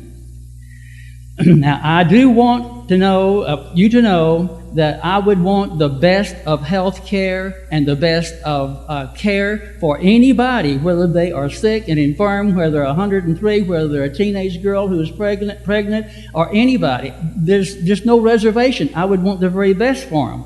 All right, that being said, for many years, and I would think even decades, intelligent, experienced adults have told young single pregnant girls that what they had inside of them was just some tissue mass. It was just the product of conception. And they were told that that mass inside of them could easily be gotten rid of with a quick procedure right there in the clinic.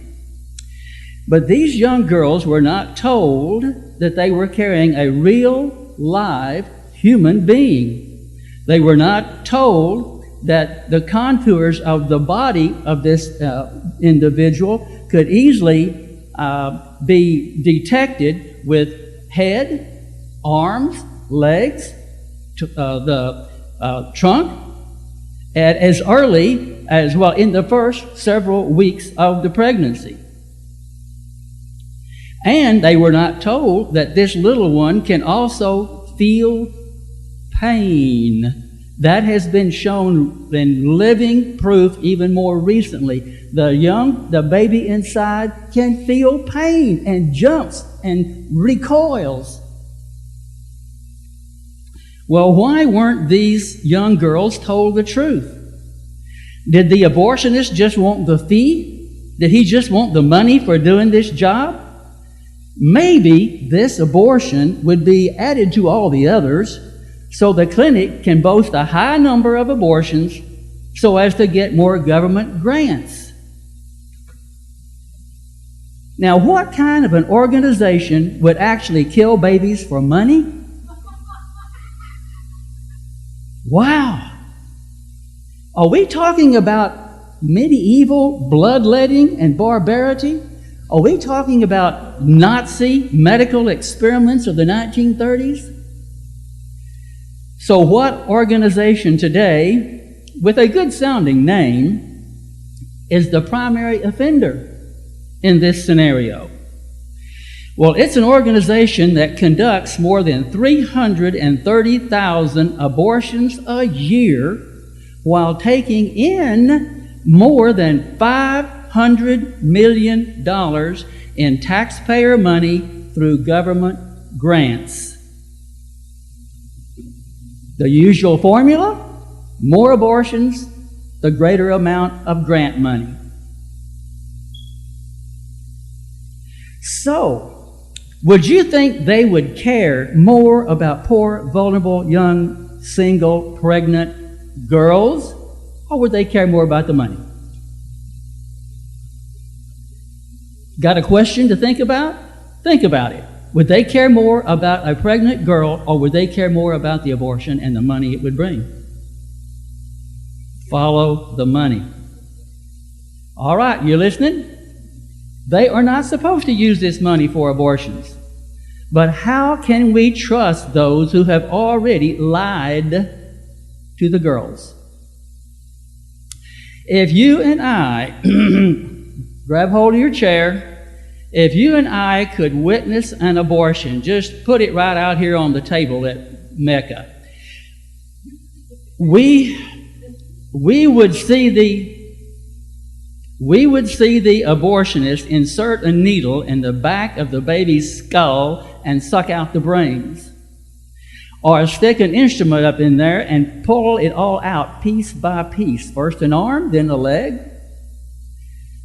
Folks, you and I would absolutely be horrified. We would be traumatized to see such a thing. We would lose our dinner. We would probably have nightmares if we saw an abortion for ourselves. Don't we consider ourselves a civilized society? Why have we listened to this political left that has been indoctrinating most of our country? How can civilized, are we civilized? Decent, are we decent? Good people, are we good people? How can we tolerate this? To begin with, why do we have a culture that seems to condone, if not encourage, sex without responsibility? That somehow it's cool. In Michelle's words, this ideology hurts women. She said it in a different context. That sex without responsibility and that we're going to have it, it's just going to be unpreventable? Unpreventable? What? Talk about birth control, guess what? Abstinence works every time it's tried. 100%. If a single girl is pregnant, whose fault is it? Hear that? If a single girl is pregnant, whose fault is it? Well, let me tell you, one person whose fault it is not is the baby. It isn't the baby's fault. We have forgotten that our unalienable right first lists life, then liberty. It is life first of all. When we have such a flippant and callous disregard for life, what is the logical next step in a Marxist Darwinian philosophy? That would be, my friends, at the other end of life. When people can no longer contribute, when they cost too much to support, when the burden of their maintenance is just too high for society to bear, then we will be told that they should just go away. They are just a burden to their fellow taxpayers. Some of them are getting close. That is the next step. Our lifetime or sometime later. Final statement. A failure to embrace life ends here. A culture of abortion does not indicate our society's advance. It indicates its decay. Thank you.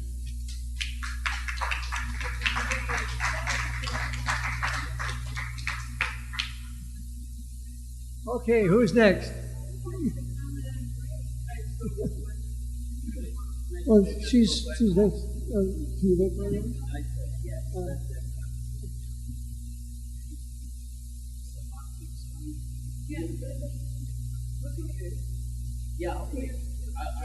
I only have one thing to say, and that's I believe that every young woman has the right to abortion.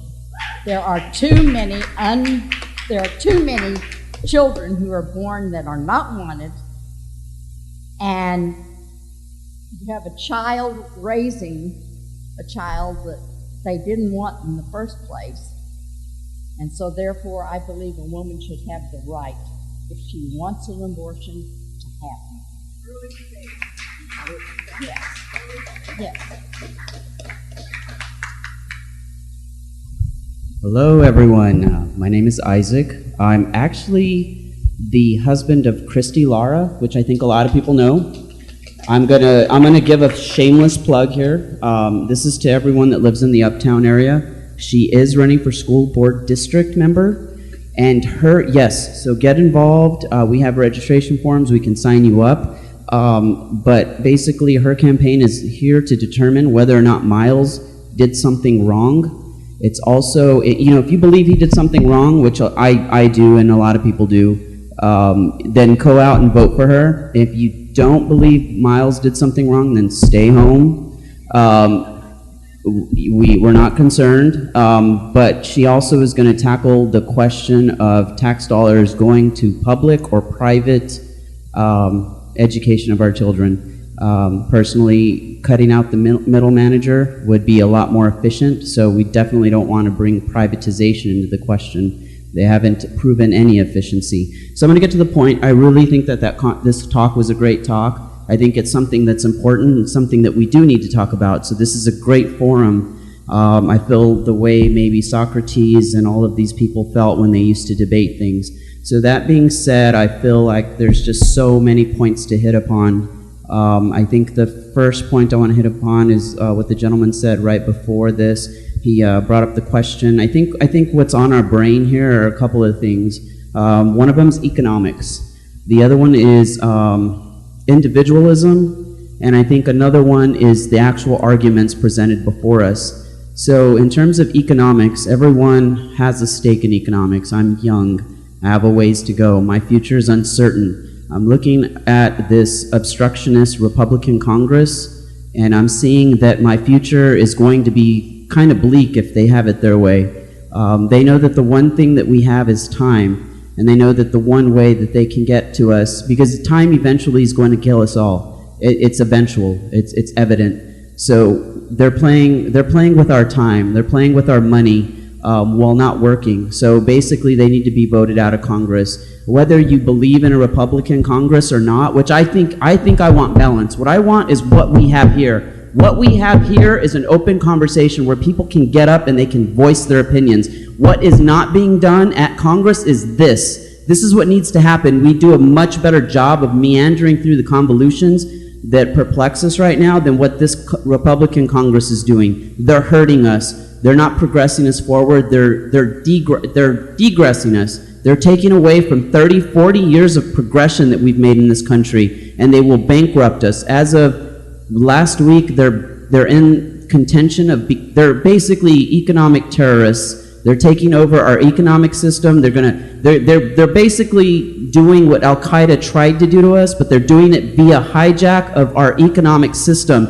It needs to be stopped. Call your Congress people. I believe in a healthy Republican system. I value conservative notions. All conservative notions. I value progressive notions. If we bring that to the table every time we come out, then we will work out all right. We will achieve a balance. I don't want to conquer, and I don't want to be conquered. I want to live on the same playing field as everyone else, and I think that's how we should treat each other. So we need to get these assholes out of Congress, these teabagging, obstructionist assholes out of Congress. I'll go ahead and give a little blurb about myself. I do have my degree in biochemistry. I did senior honors thesis in urokinase plasminogen activator and amyloid precursor protein. I did get my doctorate in pharmacy and work as a clinical pharmacist with Centene Corporation. So now that's out of the way. I do have some useful knowledge. I spent a lot of time in school since I was like 28 by the time I was out of school. And I do currently work for Medicaid. It is a government program, and it's very efficient. I make sure that your tax dollars are being spent efficiently. That's what I do. Affordable Health Care Act is efficient. I can guarantee you that what I would like to speak about is the economic impact of this in the future, because it is gearing towards about a $10 trillion projection brought into our economy. That's fiscal conservatism. That's what the Democrats are bringing you. That's what the Republicans want to fight against.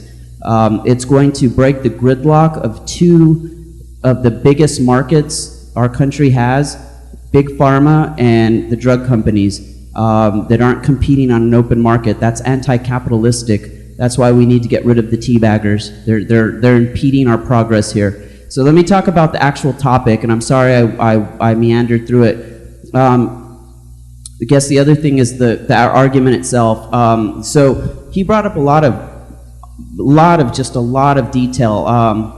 There's a lot of convolutions when it comes to this, and I don't know why there is. It's plain and it's simple. If you believe that you have a choice in life and that choice should be given to everyone, then you would agree that I won't even attempt this argument about, and I know the biochemistry of things, I'm not going to attempt this argument about when life begins, because quite frankly, it's not for me to decide. It's for God to decide. And since none of us can read God's mind, then why are we trying to pretend that we're God? Why are we trying to control something that's so obviously simple? And I don't know if that has to do with the fact that it's towards women, but I, for everyone, believe that everyone has the choice. That's for everyone. And Republicans, they talk about big money not going to beliefs, and he spoke about this, but it's an actual catch-22, because he said big money going to fund children and personal stuff, but the fact is they want big money to tell us how to live our lives, and quite frankly, I don't need someone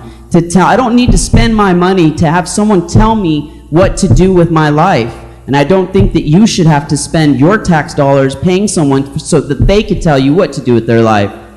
It's just absolutely absurd that we're even having this conversation. Like I said, I'm not going to submit to the biochemical, physiological, or medical aspects of this ridiculous argument, because it's irrelevant.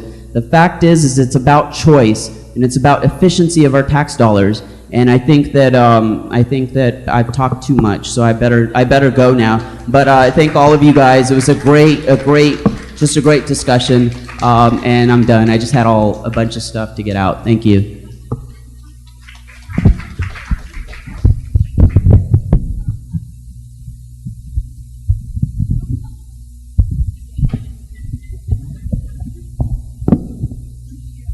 There you go. I just have a quick point. I could go on and on and on, but I'm not. I'm going to resist the temptation to do that. But I, like Bill Clinton, believe that abortion should be safe, legal, and rare. I think that's important. I think that people that go in to have an abortion are doing so under the most agonizing of conditions. And I don't think, and one thing that is so often, the way this whole argument is framed is to be a pro-choice and then maybe anti-choice, or pro-life and anti-life. There is no one that wants to have an abortion. Nobody is pro-abortion. I've never seen that. So I think as a man, I should leave this decision up to the ladies. That said, I think there's a huge component of your argument that is omitted, and that is from the perspective of a man. Okay, whereas as women, and this has been in the news a lot about contraception, about a law being proposed to deny medical insurance companies contraception to its purchasers or to its subscribers based on their employer's view. Okay, well, even though that would be financially advantageous for the insurance company to supply that versus not supplying it, because it's easier to provide that and cheaper than it is for them to provide for the birth of a baby, even a healthy baby, much less a baby that requires care or is damaged in some way. But what we need to talk about, I think, and it's more valid, and that I have never seen anybody talk about, is we need to attack insurance providing Viagra and testosterone. Every time I turn on CNN, I see ads for testosterone. I didn't know so many people had low testosterone. The way I see this, if you cannot get it up, you probably shouldn't be having kids. Maybe that's just me, but that's all I'm going to say.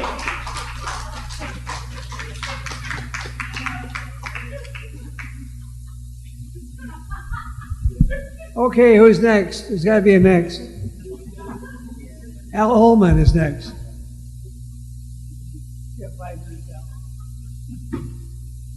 Well, this is definitely one of the most highly charged emotional issues that we could have, not only in the country and politically, but in life. And I'm one who very definitely feels that all people in this country need total medical coverage of some kind. Now, I do not believe that giving the money to the federal government is going to work. I think we need to bring it more down on the local level, because that's where human compassion operates. You give it to the money, you've given it to the people with the greatest amount of greed and lust for power who've gone to those positions, and they get most of it. The people of large corporations getting $50, $100 million salaries, that is just, to me, totally unacceptable.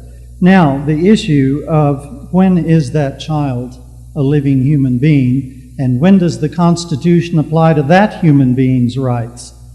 Examples, Scott Peterson out in San Francisco was convicted of a double murder by killing his pregnant wife. At the Gasparilla Parade years ago in Tampa, Florida, he was a pirate who roamed around the bay. They had a big parade. It's like Mardi Gras, and they were throwing beads and all that. And I remarked to a lady who was standing by me that it appeared that her small boy and her husband had a very special, close relationship. I think I've mentioned this before. And she said, yes, we had a home birth, and the baby was threatening in a breech position, and it was a problem, so my husband had to reach in to reorient the baby's position, and our child grabbed hold of his finger and held on tight for a little bit, and then reached up and pulled his own shoulder down and came out, and hence they have a very close relationship. I was married to a lady. Unfortunately, she turned out to be an arch feminist. I didn't even know the definition of the word then. I do now. In any event, she had more than just normal problems. She was abused as a child by her father, and got married because she had to and things like that some years back. But her son, by this previous marriage, a very nice guy, when he got married and they were getting ready to have their child, the wife was very large, and she said one day, "Come over here and put your hand right here on my tummy." And the child pushed back. And he put his hand over on the other side, and the child pushed back. And today I was at the supermarket and saw this couple, and the lady was very, very large, imminently going to have a child. And I mentioned this to her, and she said, yes, my child does the same thing. They're very much a live human being with all constitutional rights. Now, I'm not the one who could possibly determine when, from conception until death, is that a human being. It's somewhere inside of the mother. And it has all the rights of every human being on earth. Now this, I'm not saying no abortion. I think when the mother's life is threatened, that's justifiable. Maybe under rape conditions, I'm not sure where I lie on that. I'm not going to try to make a decision on it, because that is a human being that we're talking about. When it comes to these neural studies of brain conditions, and therefore you're progressive or you're something else, I would have to see a whole lot more around the world from different cultures of those kinds of studies before I would bank on any of it. And it's just like, the global warming issue. Man-made global warming is a myth to get the carbon tax that goes to the rich in this world. And that's all it is. Warming in this world is a cyclical thing that's been going on for the length of all the planets in the solar system today are heating at the same rate. Okay, I think one of the large problems that affects this issue is that the moral fiber of this country has been very systematically torn down. I had a PDF manual some years ago, and I've mentioned this here too, that a friend gave me, published in Moscow, that was a training manual for KGB agents to infiltrate the United States to continue the process that was ongoing of converting us to communism. And in it, they said that the first actually, this was from Yuri Bezmenov, whom you can get on YouTube. I've mentioned a dozen times now. The first phase of that infiltration is to tear down the moral fiber of the nation. In another speech, he said, when a country believes firmly in God, you can never convert them to communism. In the United States, they were astounded in Moscow that instead of the 15 to 20 years, it only took 10 years to tear down the moral fiber in the United States. When you look at the entire movie industry and see the immorality of it today and how it has progressively come, I mean, when I was growing up, there's stuff that would never have been allowed. We've changed. And I think that reflects a lot on many, many unneeded pregnancies. Let's see, a lot of issues to touch. It's very difficult. I'm going to repeat this again, too. Any degree of emotion necessarily alters your perception of reality. That is fact. Therefore, the more emotional the issue, the more emotional the challenge of whatever you're faced with, the more you need to discipline yourself to think clearly and put the emotions over here. Not forget them, because otherwise you'd be a sociopath. But to put them out of the way. One of the greatest examples, Chuck Yeager testing the Bell X-1 when they were approaching the sound barrier. They would go incrementally each flight just a little farther than where they went before, and then they would study all the data, and then they would make adjustments to the aircraft and then move it a little farther. Well, on one of his flights, he overdid it. He overshot, and he was up over 100,000 feet and went into a flat inverted spin. Now, he panicked. Everything he was saying was recorded down, and yet he had the ability to grab hold of his thinking and think it through, and he saved his life by pulling that plane out of there, and his commanding officer was astounded at his ability to do that.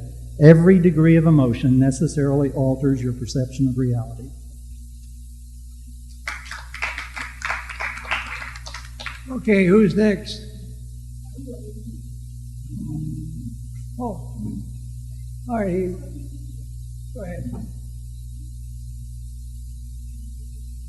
Well, I wanted to deal with about 3 or 4 things that we've discussed. I wanted to give an experience similar to what the speaker gave. I'm from a large family. It's 9 of us. And my father was a very fair man, but very strict on discipline and responsibility. And unfortunately, we had 4 daughters and 4 sons that were alive. 1 daughter died early. And 3 of my sisters got pregnant before marriage, and they didn't marry. And that had to, it hurt my father, but he didn't put them out. He stood by them. And my experience of that is my sister that's just older than I, she had that experience. She was a senior in college and thought the guy was going to marry her, and he didn't. And I don't think she ever recovered from it. I think she died at 67, and she died with multiple myeloma. I think it was stress and the fact that she had trusted someone and they did not reciprocate. One of the things about pregnancy, we've talked a great deal, and it always ends on the back of the woman. If we would require men to be responsible, it wouldn't happen as often.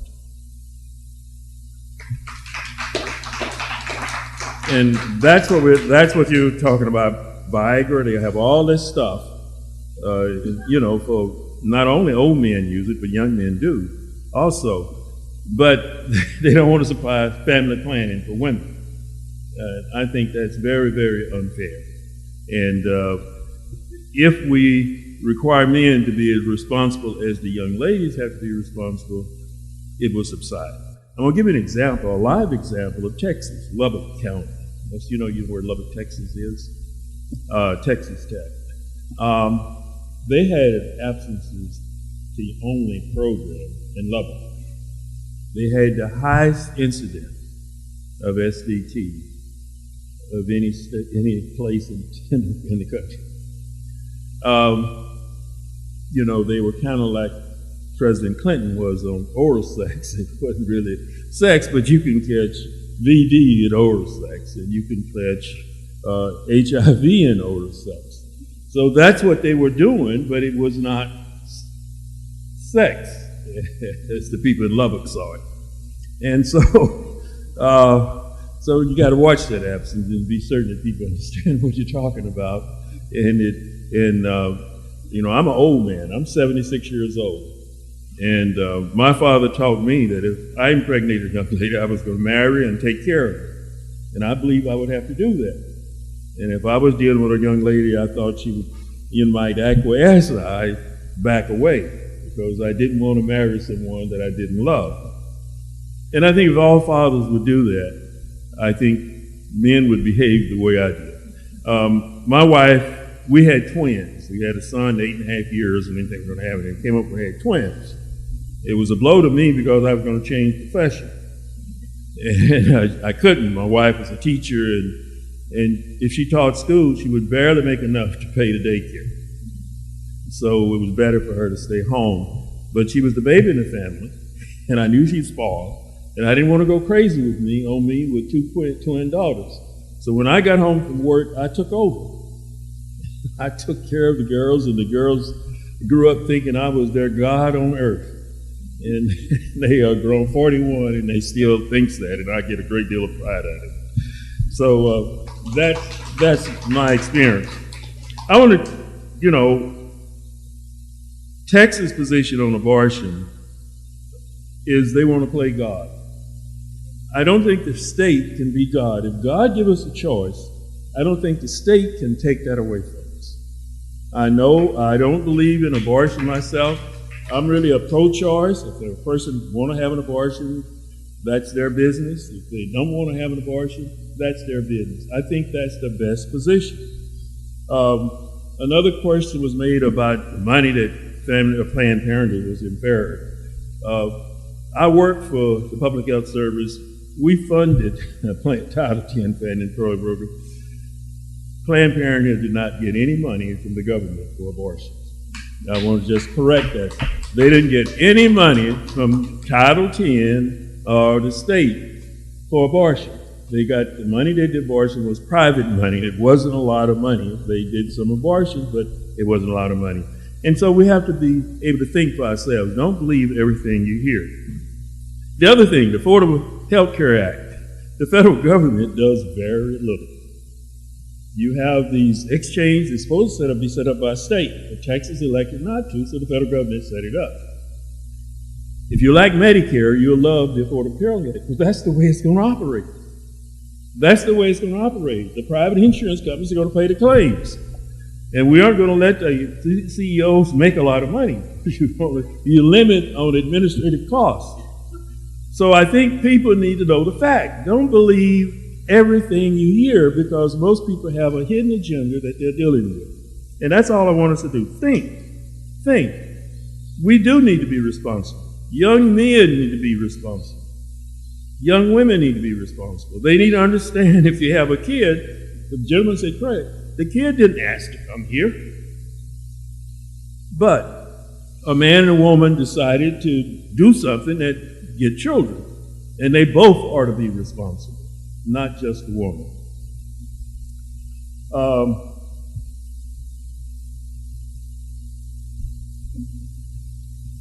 The question that you brought up repeatedly, in Texas, we want no one to have an abortion, so we say. But if Governor Perry had a daughter and she got pregnant and he didn't like the father, he'd get a divorce. President Bush would have two if one of his twins had got pregnant and they wanted it. He wouldn't have denied it. But it's more or less, we're talking about other people. We're not talking about ourselves. If we put ourselves in the formula, I think the results will be different, because we'd be the same rule applied to me as applied to other people. I don't think I would, when my wife got pregnant, we didn't know we had twins until they were born. And I denied him. I said, no, the doctor told me it was 1 because I repeatedly asked him. My wife was large and couldn't hardly get around, and I just, in my mind, it was going to be 2. But the doctor kept on saying it's 1. So the best thing he could do for me was he only charged me for 1. Now, the pediatrician was not that compassionate. He charged me for a visit for each one of them. So no, that I was responsible. I had insurance and no problem. So we need to think about that. If we want a child to be born that's not wanted, then the state has to be willing to take care of it. And that's all I have to say. Thank you.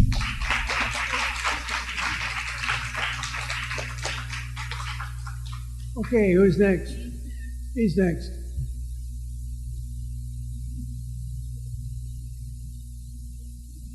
You're up. Well, I know I missed the talk, but members here who have been here a while know that that doesn't stop me from getting to the mic. I have standing. I have standing because I was an unwanted child. My mother actually confessed that it was my father who wanted the family. She really wasn't all that interested in having any of us. I'd say that was proved out by the point that she actually tried for about 4 or 5 years to live in a convent as a nun. Didn't really quite work out, but that was her feeling. She didn't want kids. One of the interesting things, I don't know if this was brought up, but the Hippocratic Oath, if anyone remembers Hippocrates and so forth, the Hippocratic Oath was something all doctors used to have to ascribe to, and one of the elements of Hippocrates' teaching was no aborting of children. And I think the real problem here is we're trying to get government to do something, to take care of something, when the real problem is we have lost the culture of valuing children, of valuing family, and acting responsibly. We have lost the culture. So when you've lost the culture, then you're trying to have government step in and do something which you should have done yourselves. And that is a real problem there. I'm conflicted over the issue. As I say, I was an unwanted child, yet growing up, some of my best friends were assisting young gals to get abortions. In fact, nearly just almost went to jail for it. Being a referral service, one of the abortions went badly, and that doctor up in Oklahoma, a Dr. Job, did the right thing. He called, he got her into the emergency room. He either called for an ambulance or got her into the emergency room. She had, the young woman had lied to him about how many months she was along, and it was a problem. He went to jail. Dr. Job went to jail for that, and I consider that an honorable doctor. He saved the patient. Of course, he was arguably killing other patients, the children, but whatever. One of the weird things about early childhood memory is it doesn't all stay with us all the time. I know I was in a situation where I had to get up at 4 a.m. to go out and get on the road to be somewhere, and my alarm went off. I didn't get up. I knew I had multiple alarms set. And this was at my mom's house. This was some years back. And she just stuck her head in the door and she made a comment to me. I said, "Give me a few minutes." I went back to sleep. And I had this little dream kind of cycling in my mind of being alien abducted. And I'm having this experience of alien abduction, and I'm on this metal table and everything like that, and I start looking closer, and I realize that these weren't aliens, these were doctors with masks on. I was sitting on the cold stainless steel scale, I'm being weighed in as a child. My eyes don't focus well. Everything is all, I was being abducted. It was just, that's a very vivid memory. I could trace it back and talk of some other memories, but I think that'd be a little too far out for here. Render unto Caesar was brought up. I think I need to address that because that came up recently in a conversation. I might even actually get thrown out of another church that I'm attending. We'll see how that works. But I have a tendency to get out of. I get thrown out of churches, more churches than I've ever joined. It's one of these things that happens. You actually speak to issues and they don't want you there. If you study Hebrew law, if you study law of Moses, and you really listen to what Jesus was doing there, the two guys came in to entrap him. He held up the coin. He said, whose image is on that coin? They identified, they became the two witnesses under Jewish law that a crime was being committed, the graven images crime, which, there's a whole list of different, it's a death penalty offense under Hebrew law, under law of Moses. I don't support or oppose that necessarily. I'm just saying that's what it was. That was his time. So they came in to trick him. He tricked them into becoming the witnesses. And at that point, as the witnesses, it was their duty to take up the matter with Caesar. And they're like, we can't believe the wisdom of this man. Well, they were trying to entrap him. They had a perfect thing there. If he answered one way or he answered the other way, he was going to be in trouble. And what I'm trying to say is, I can look through. I can do Google. I can look. There is actually not one thing I've found in some searching which actually supports that understanding of what happened there with render unto Caesar. And I think that's really been wiped out of our cultural memory because we've grown up serving kings. And in fact, someone said King James actually wrote the Bible because he translated his version of the Bible because of the fact that people were questioning his divine right. And it actually said in one little deal, it said that King James was a firm believer, very devoted to divine right of kings theory. And I think I'm running out of time here. I think this is my cue that I agree that extremism is a problem, and at the same time, I have to react when someone starts discussing teabaggers. Where did this teabaggers term come from? It's a label. It's inherent. It's actually a homosexual practice.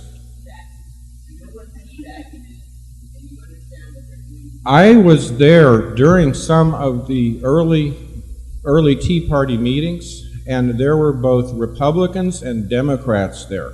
We had Republican operatives come in and radicalize those meetings and polarize it so that you now have a label where the essence of the Tea Party was eliminating taxation. We're being taxed too much already. Taxed enough already. Okay. I'm saying I resist when you take and you label people, and you take a group of people and you label them, you're not addressing the issues, you're attacking the people. Thank you.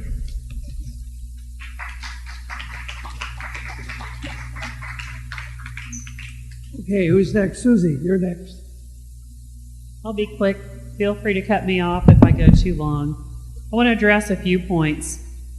If men could get pregnant, abortion would be available everywhere. It would be a sacrament. Right? It would be a sacrament. Now, I come to you wearing this shirt because I was an Austin as part of the unruly mob. Okay? Because I believe in speaking up.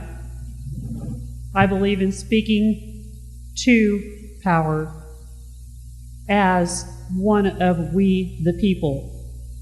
My beliefs may differ from your beliefs. I was raised Catholic. I am also pro-choice. I think it is right that the woman should have the deciding factor over her ultimate possession, which is her own body, and what to do with it. Period. I do not think that it is right for government to insert itself into my bedroom or the bedroom of any one of you. Or, if you don't do it in a bedroom. Okay?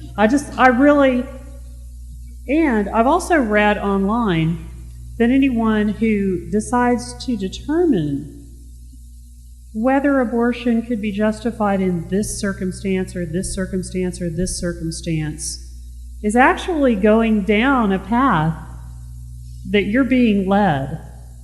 Okay? You're being led to start a discussion about, well, what if it was incest? Or what if it was rape? You know what? It doesn't matter. It is the woman's decision. Okay? She is the one who has to bring that child into existence. And I totally agree with you, sir. Thank you very much for your perspective of responsibility on everyone's part. It is far too easy for boys to grow up thinking that it's okay to have sex as frequently as you want with whomever you want. And, hey, if you can get into her panties, woohoo! Good for you, you're a man. Okay? Women bring the children into the world. Okay? A lot of people look at a child as a gift from God. Personally, if I got that gift, I would not want it. And I thank God for the women who were willing to stand up for birth control rights for other women. Because that's where it starts, with education. Nobody wants, I agree, whoever said it, a couple people said it, nobody goes out going, oh, my goal this year is to have an abortion. Come on, people. Come on. Nobody goes out seeking an abortion. But if you have children who are not being educated about basic health functions, then you get what we have not paid for, what we have refused to fund, what we have squelched. The consequence of repression, in any type of repression, is for this to simmer below the surface and eventually shoot up. Look at how many preachers have been accused of rape among their parishioners. Look at how many people who protest so vehemently about adultery are the ones doing it themselves. Okay? Thank you for your perspective about the difference between a patriarchal family style versus, a more cooperative family style. Because, I love my daddy. I'm glad that his heart surgery worked. I'm glad that he has Medicare paying for that aftercare facility right now. But if I chose his example of how to be faithful, I wouldn't be. Okay?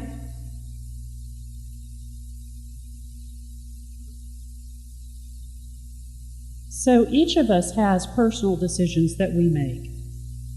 My personal decision is, even if I don't want an abortion for myself, it is to stand with other women, and yes, there were tons of men, there were thousands of men down there leading chants, speaking up on behalf of women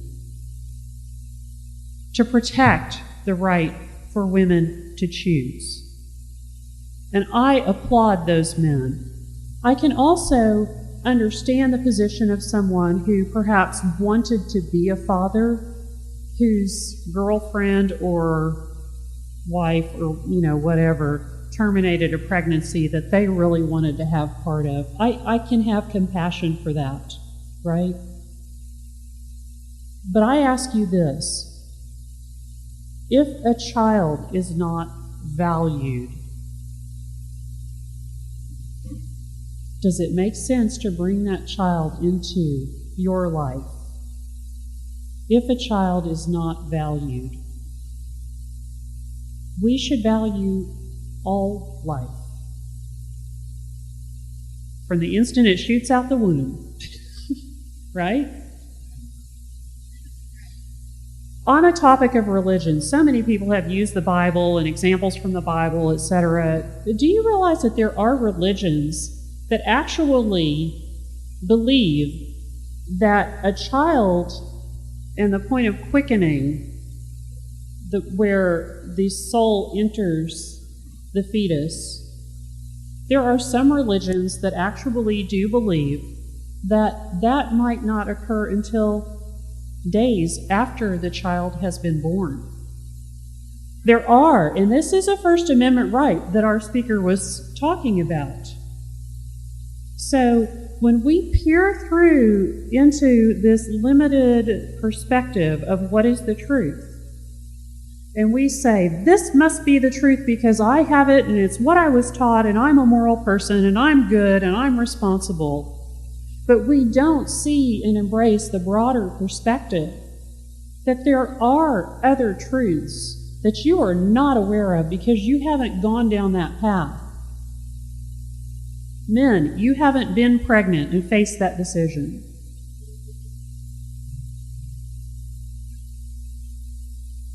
We have to allow for that freedom. And my First Amendment right,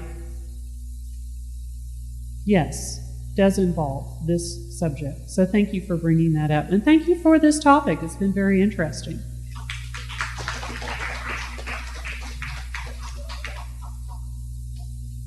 Good evening. I typically wouldn't speak on a forum with this topic because I recognize that as a man I have no authority to speak on this particular topic. However, after hearing some of the other speakers, I did see that I may have a few perspectives to offer that may have not been represented here tonight. One, I'm 22 years old, and so it seems that I may be a year or two younger than most of you. Great. And another is that my mother is full-blood Native American, and so I was raised with a lot of the cultural traditions that my people have been passing down for a long time. And professionally, I'll throw this out there. Professionally, I'm a union organizer. That's what I do. And for the more conservative people in the audience, my father's very conservative, and whenever he says anything about me being a union organizer, I just remind him, Moses was a union organizer.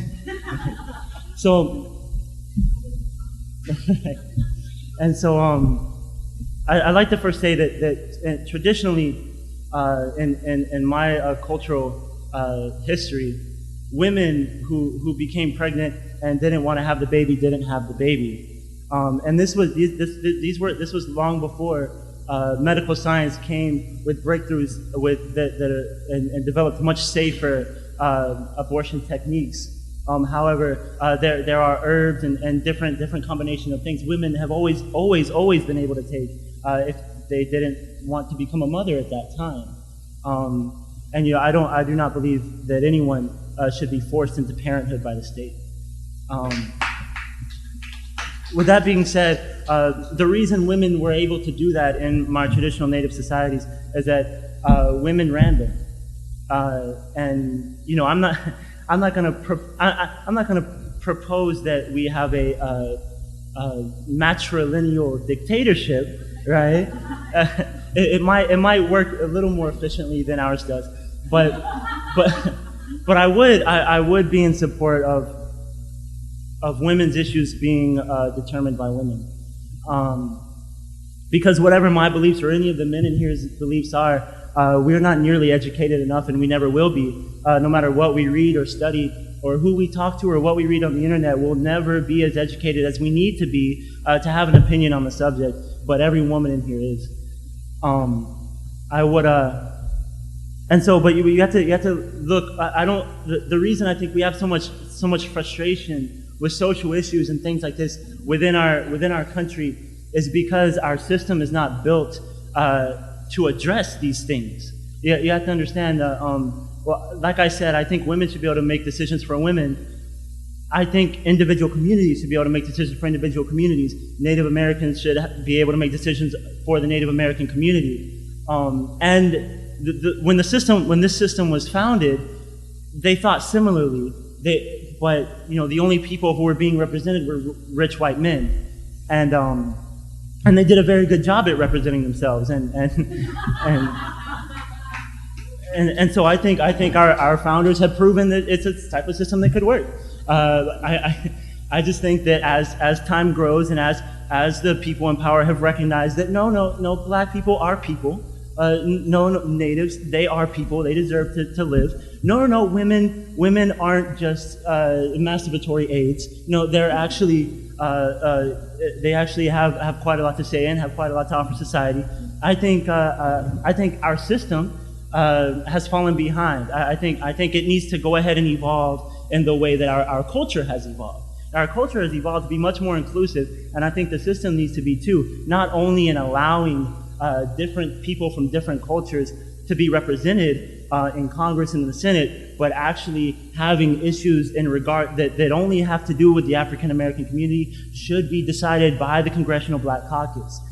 Issues like abortion that only have to do with the female community should be decided by the Congressional Women's Caucus. These communities should be able to speak for themselves because they can do it better than anyone else can. And I'd like to close on just a personal belief of mine. I heard a gentleman earlier say that it's ridiculous for people who say they are Christians to support redistribution of wealth. It's ridiculous to think that Jesus was in favor of that. Well, I'd like to make 2 points. One, capitalism as defined by Jesus is a sin, in the same way that pornography is a sin. Now, just because something's a sin doesn't mean that it should be outlawed or something. Everyone to each his own. However, but when we're talking about biblical text, that which creates sin is in itself sin.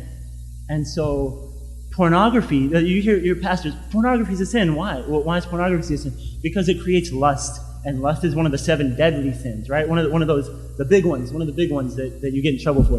And so, later.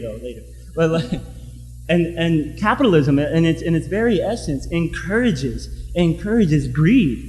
Greed, at the very least, encourages greed, right? And greed is also one of those 7 deadly sins that you'll get in a lot of trouble for one day. And so, that's one. Also, Jesus said it's easier for a camel to walk through the eye of a needle than it is for a rich man to get into heaven. And I don't imagine a camel would have a very easy time walking through the eye of a needle. And also, just a personal thing. When I think of God, and when I think of the beginning, when I think of Genesis, it's going to God created the heavens and the earth. God created the earth, He created the dirt, the grass and the trees and the water and the vegetables, plants. Maybe I'm wrong, and maybe I'm being silly here, but I personally like to think that when God created all these things, He was thinking about me, and that He was thinking about all of you. And I believe He created the dirt and the grass, and He made it not too hard but not too soft, so that if one day I needed to rest or you needed to rest, we could sit down and we could have some rest. And I believe He created the trees not only so that we could breathe, but if we ever needed some shelter, if the weather was bad or we needed some shelter, we could have some. I believe He created the lakes and the waters, the streams, the freshwater streams, so that if I was thirsty one day, I could have a little something to drink. And I believe that He created the fruits and the vegetables and the grains and the wheat. so that if I got hungry, I could have something to eat. Now, I don't believe for a second that God created all of those things so that they can be controlled by 2 or 3 families and sold to the rest of us. Thank you.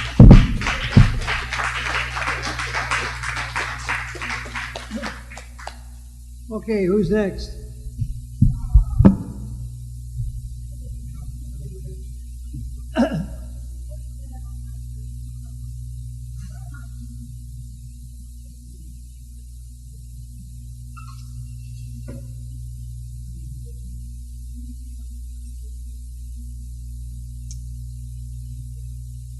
When God created the College of Complexities,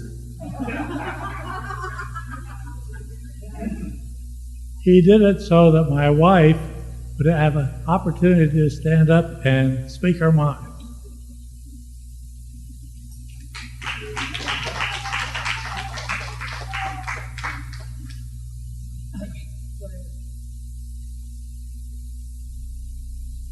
I think I've made it fairly clear where I stand as far as this topic is concerned, but I do want to say that I also was in Austin, and I was in the Senate gallery, and I was in the House, and I looked down as a regular citizen, and I looked at the seats, and I looked at the chairs, and what did I see to my shock, and quite frankly at this point to my horror?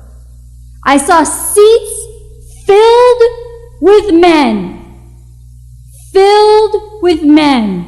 And so if we leave with one thing tonight, we need to know that to be represented by our community and by our voices, we need at least half those seats filled with women. And we need those seats filled with minority women and with women from every community and every background.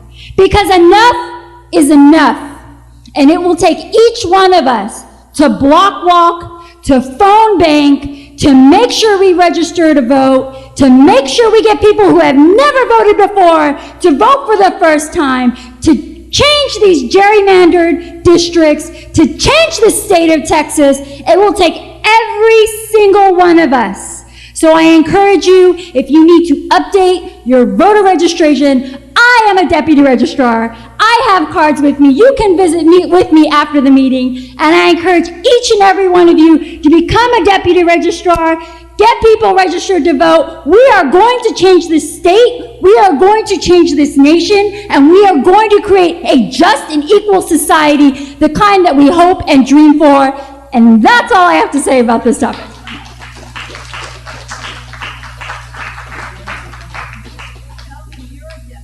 Yeah, I'm a deputy registrar. You want to talk?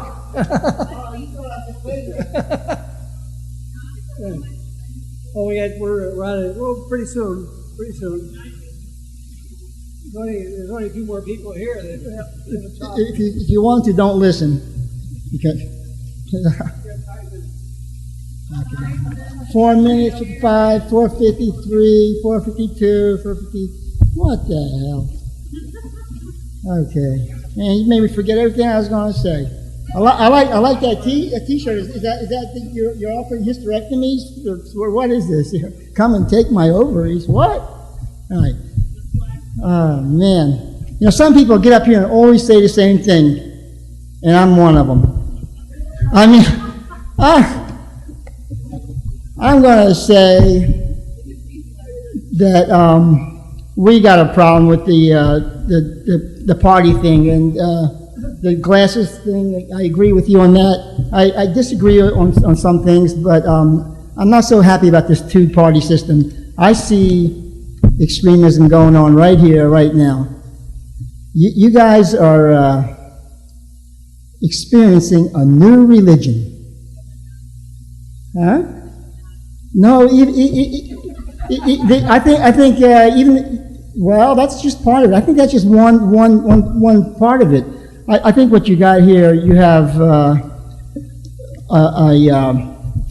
kind of a moralistic high ground thing. I like a lot of things you said, but I found real logical flaws that disturbed me, and not so much that you said them, that everybody was going, yeah.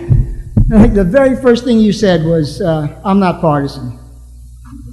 And then the next thing you said was, this is old-time religion, that's baloney. Then you start invoking God, and I was put here on a purpose, and this kind of issue is going to bring that out in us, life and death issues. I also did not have an abortion, so I guess I have some standing here, but this left-right paradigm is going to get us in trouble. So many things you said were correct. Some of the things Ray said were correct, but I'm seeing the polarization overwhelming that. That's my main message. I really dislike Republicans and Democrats in a way that you don't. I really don't trust them. And of course, they both have good points. The problem is we are being manipulated into polarized positions.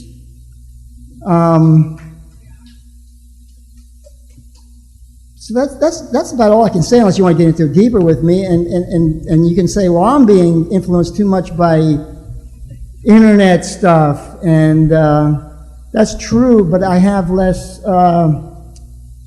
chance and lust for power. There's no way that I'm going to be in a committee or Congress and this and that. And I'm seeing that kind of sullying. Always, like when the people are the underdogs, they're always doing good. Getting back to the original issue, I think the abortion thing, that's going to happen, and we don't need to get the government involved. But I think the government is involved too much, so that's too big of a subject for me to get into. But we got this rah-rah thing, like my team says this, and my government's going to take care of that. Your government's not going to take care of that. Government. Is a little bit out of control, and agreeing with everybody, the moral fiber is the main thing, and it's the most impossible thing to talk about. It's very real. It's like love and hate. The woman who spoke before me and her husband, they illustrate the emotional aspect of this, and of course you need emotion to get things done. They're younger than us, and they're strong, and we need people of goodwill. However, when we talk here, we're talking reason and just going, rah, rah, to listen to you, you think all men were bad. Well, if men were bad, there'd be no world. If all women could have all abortions all the time, there'd be no world. I mean, there's some kind of nuanced thing here that doesn't seem to fit into the categories, and it never will work as long as we allow ourselves to be polarized like this. I really caution against too much emotion if you really want to convince anybody except people. If you want to rally troops, you sound like you want to charge the hill, okay, you want to do something militant, military. That's where all reason ends. When the war starts, truth is the first casualty. Be careful.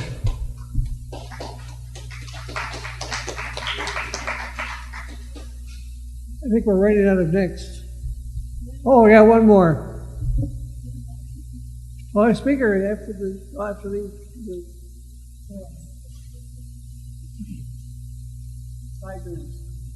What a pod to listen to that. Just some interesting, you might call pregnant postulation. Little play on words. All men have to be circumcised pretty much at birth. There's another possibility that perhaps females could have their tubes tied until such time as they're actually ready, willing, and able to have a baby that they love by a man that they love in a nurturing, financially stable environment. And at that point, the tubes could be untied, and that would take care of the whole abortion problem, and probably a lot of venereal disease as well.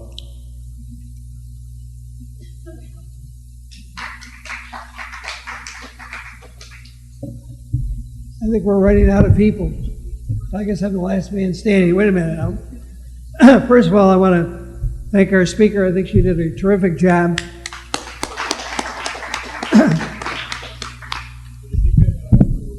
She gets up here to comment on all the comments and close this meeting. But I still have a comment to make.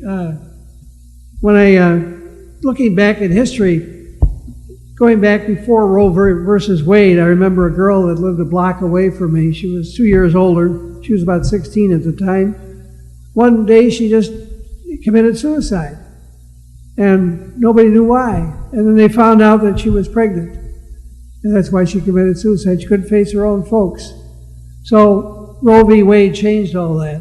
Up till then, there was back alley abortions, girls dying, and so on. So I think that Roe v. Wade was the solution to the problem in that respect, because at least you had a certain time that a woman could get an abortion, and if necessary, and do that. It eliminated the backroom abortions. You'll never eliminate it unless Roe v. Wade was the solution to the problem. And I can't see why anybody would be against Roe v. Wade. Anyway, that's where it stands. And I'll give this back to our speaker. I just wanted to make that one comment. Thank you.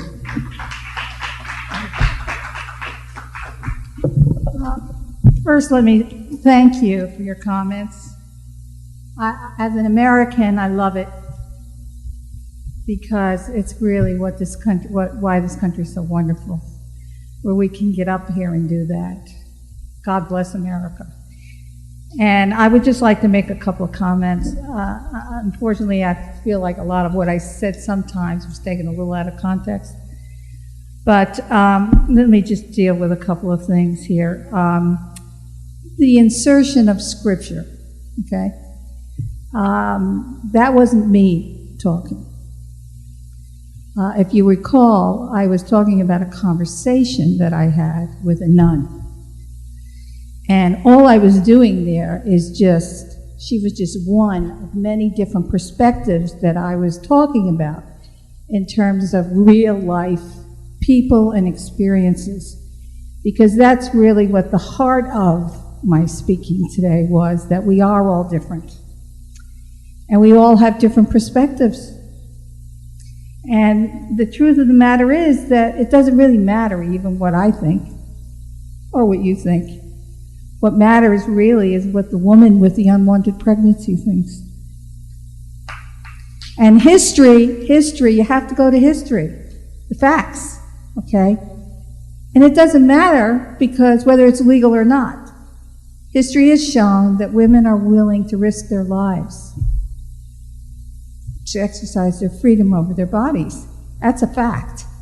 So it's kind of like what I'm asking everybody to do here tonight. It's kind of like get up here and look at it from a higher perspective and say, all right, here's what the facts are. If legislation, which is what the pro-life movement is all about, it's about reversing Roe v. Wade. Okay? So my question is, then what? Is that going to stop abortion? It is absolutely not. That's what extremism does. It blinds you, and it focuses you on a world that really doesn't exist. It focuses you on the world that you want to see reflected back to you, but it's not really a movement that concerns itself with the consequences. So what I'm trying to do here is share with you what all these people that I dealt with in real life had to deal with. And I tried to give you both sides, different ways of thinking, and ask the question, what can we do to make this thing better? That's where we have to focus our attention on. How do we prevent unwanted pregnancies from happening in the first place? And what I did bring up, which I think the nun was concerned about too, was what if you want to have a baby? What if you want to keep it? And you can't because you don't have the money. You see, she's looking at the scriptures, okay? Yes, absolutely yes, it is individual. But she's looking at the platform. She's got to go vote, right? She's looking at the platforms and she says, which one of these, in practical terms, is the most suited to the scriptures? And she knows that infant mortality, and she mentioned that when she talked to me, the United States is like the pits. We're ranked 43rd. Terrible. And you know what? You know what's at the heart of that? The funding for prenatal and postnatal care for poor women. That's what she's talking about. If I vote based on platform, the government has the responsibility to do that because it oversees all the health care and all this stuff. So she's saying you're not going to solve this unwanted pregnancy stuff in the political arena. It's not going to happen because you're dealing with human behavior. And I want to leave you by saying that there is one thing we all can agree on, and that is that unwanted pregnancies are dealing with something that is not wanted. Nobody's carrying champagne and balloons going into the abortion clinic. And the truth of the matter is, from my own experience, I'm telling you, it is a horrendous, God-wrenching, heart-wrenching decision that these women go through. It's not easy for them. I saw Mariano Rivera on TV the other day. He was retiring. He's a superstar in baseball. And the commentator was asked a question. Well, what did you think the highlight of these ceremonies was today to honor him? He said, what impressed me the most was how at peace he was with his decision. This is crucial here, folks, with these decisions, no matter how you decide. The woman has to be right with herself on the inside. She's got to be at peace with it. Because what you don't want is for her to have all these psychological issues after. So we have to create a world in which you really are able to do that process of soul searching and working that conscience and being true to your conscience. The Catholic Church knows that. 98% of all sexually active women, 98% Catholic women, practice birth control. It's against the church teaching. But you know what they say? It's up to your conscience. It's up to your conscience. Like Thomas Jefferson said, it's between you, yourself, and God. And that's what conscience is. And I didn't tell you this before, but I'll tell you now. I know what that feels like. I spent 9 months doing that, soul searching, because I had to decide after my third child what I was going to do, because I didn't want any more children. I wanted to be a really good mother with the time and everything for the 3 I had. And I had to go through this, and believe me, I put a lot of effort into it, and that was pure, unadulterated freedom of conscience. I went down in the deepest part of my soul, and you know what? I came up with it at peace and never looked back. And I was so right with that decision, never ever regretted it, not one, but I had to put that work in. And so we can't have these groups out there, these clinics and everything, trying to skew us, telling us we're murderers or not murderers and all this. They can't get at that place of peace that way. It's got to come from within. And so I suggest to you that you do what I did a long time ago. And that was, I got called on jury duty for a capital murder case. And I had to do that kind of soul searching. And so, boy, I'll tell you what, I wasn't right with it. Something, because I had said, remember that woman, Smith? What was her name? Smith, that put her kids in the back of the car, put them in the water. I forgot her name. Smith was her last name. Yeah, she strapped them in the car and put the car in the water. And I can remember back then saying to myself, they ought to put her in the car, let her go in the water. So I'm going through this, filling out the jury thing, and I'm thinking about that, and I'm thinking, answering this question. Guess what? I came to the conclusion that I couldn't do it.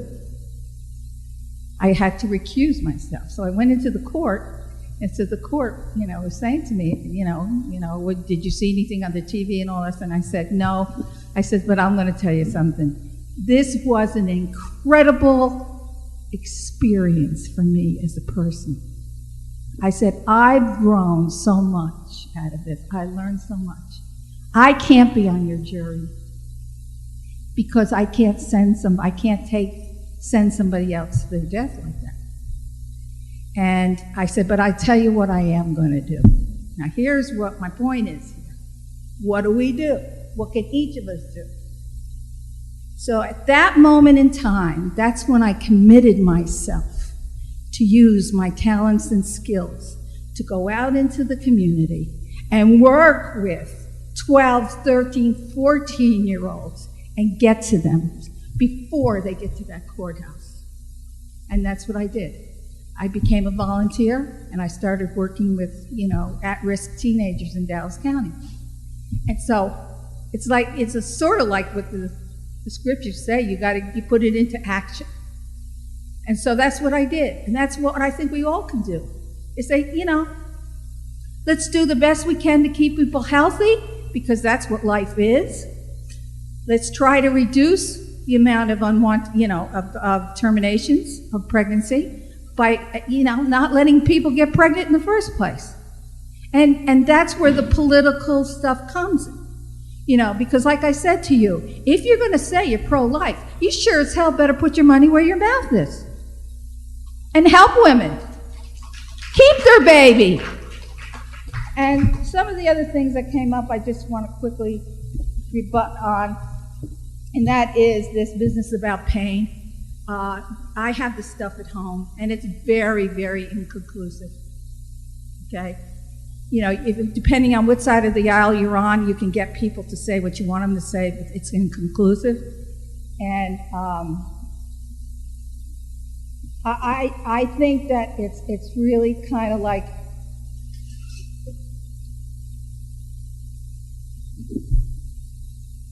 I personally, am going to do everything I can possibly do to be a good listener.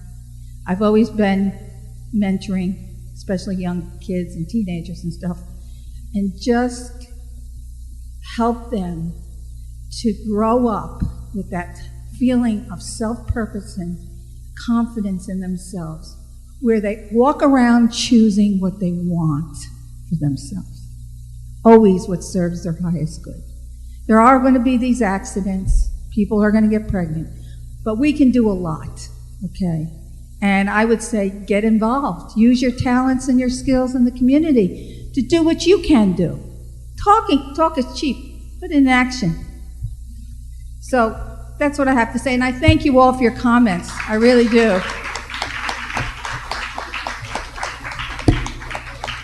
Well, the formal session is over, so you can come up and talk to the speaker, whatever you like. So that's it.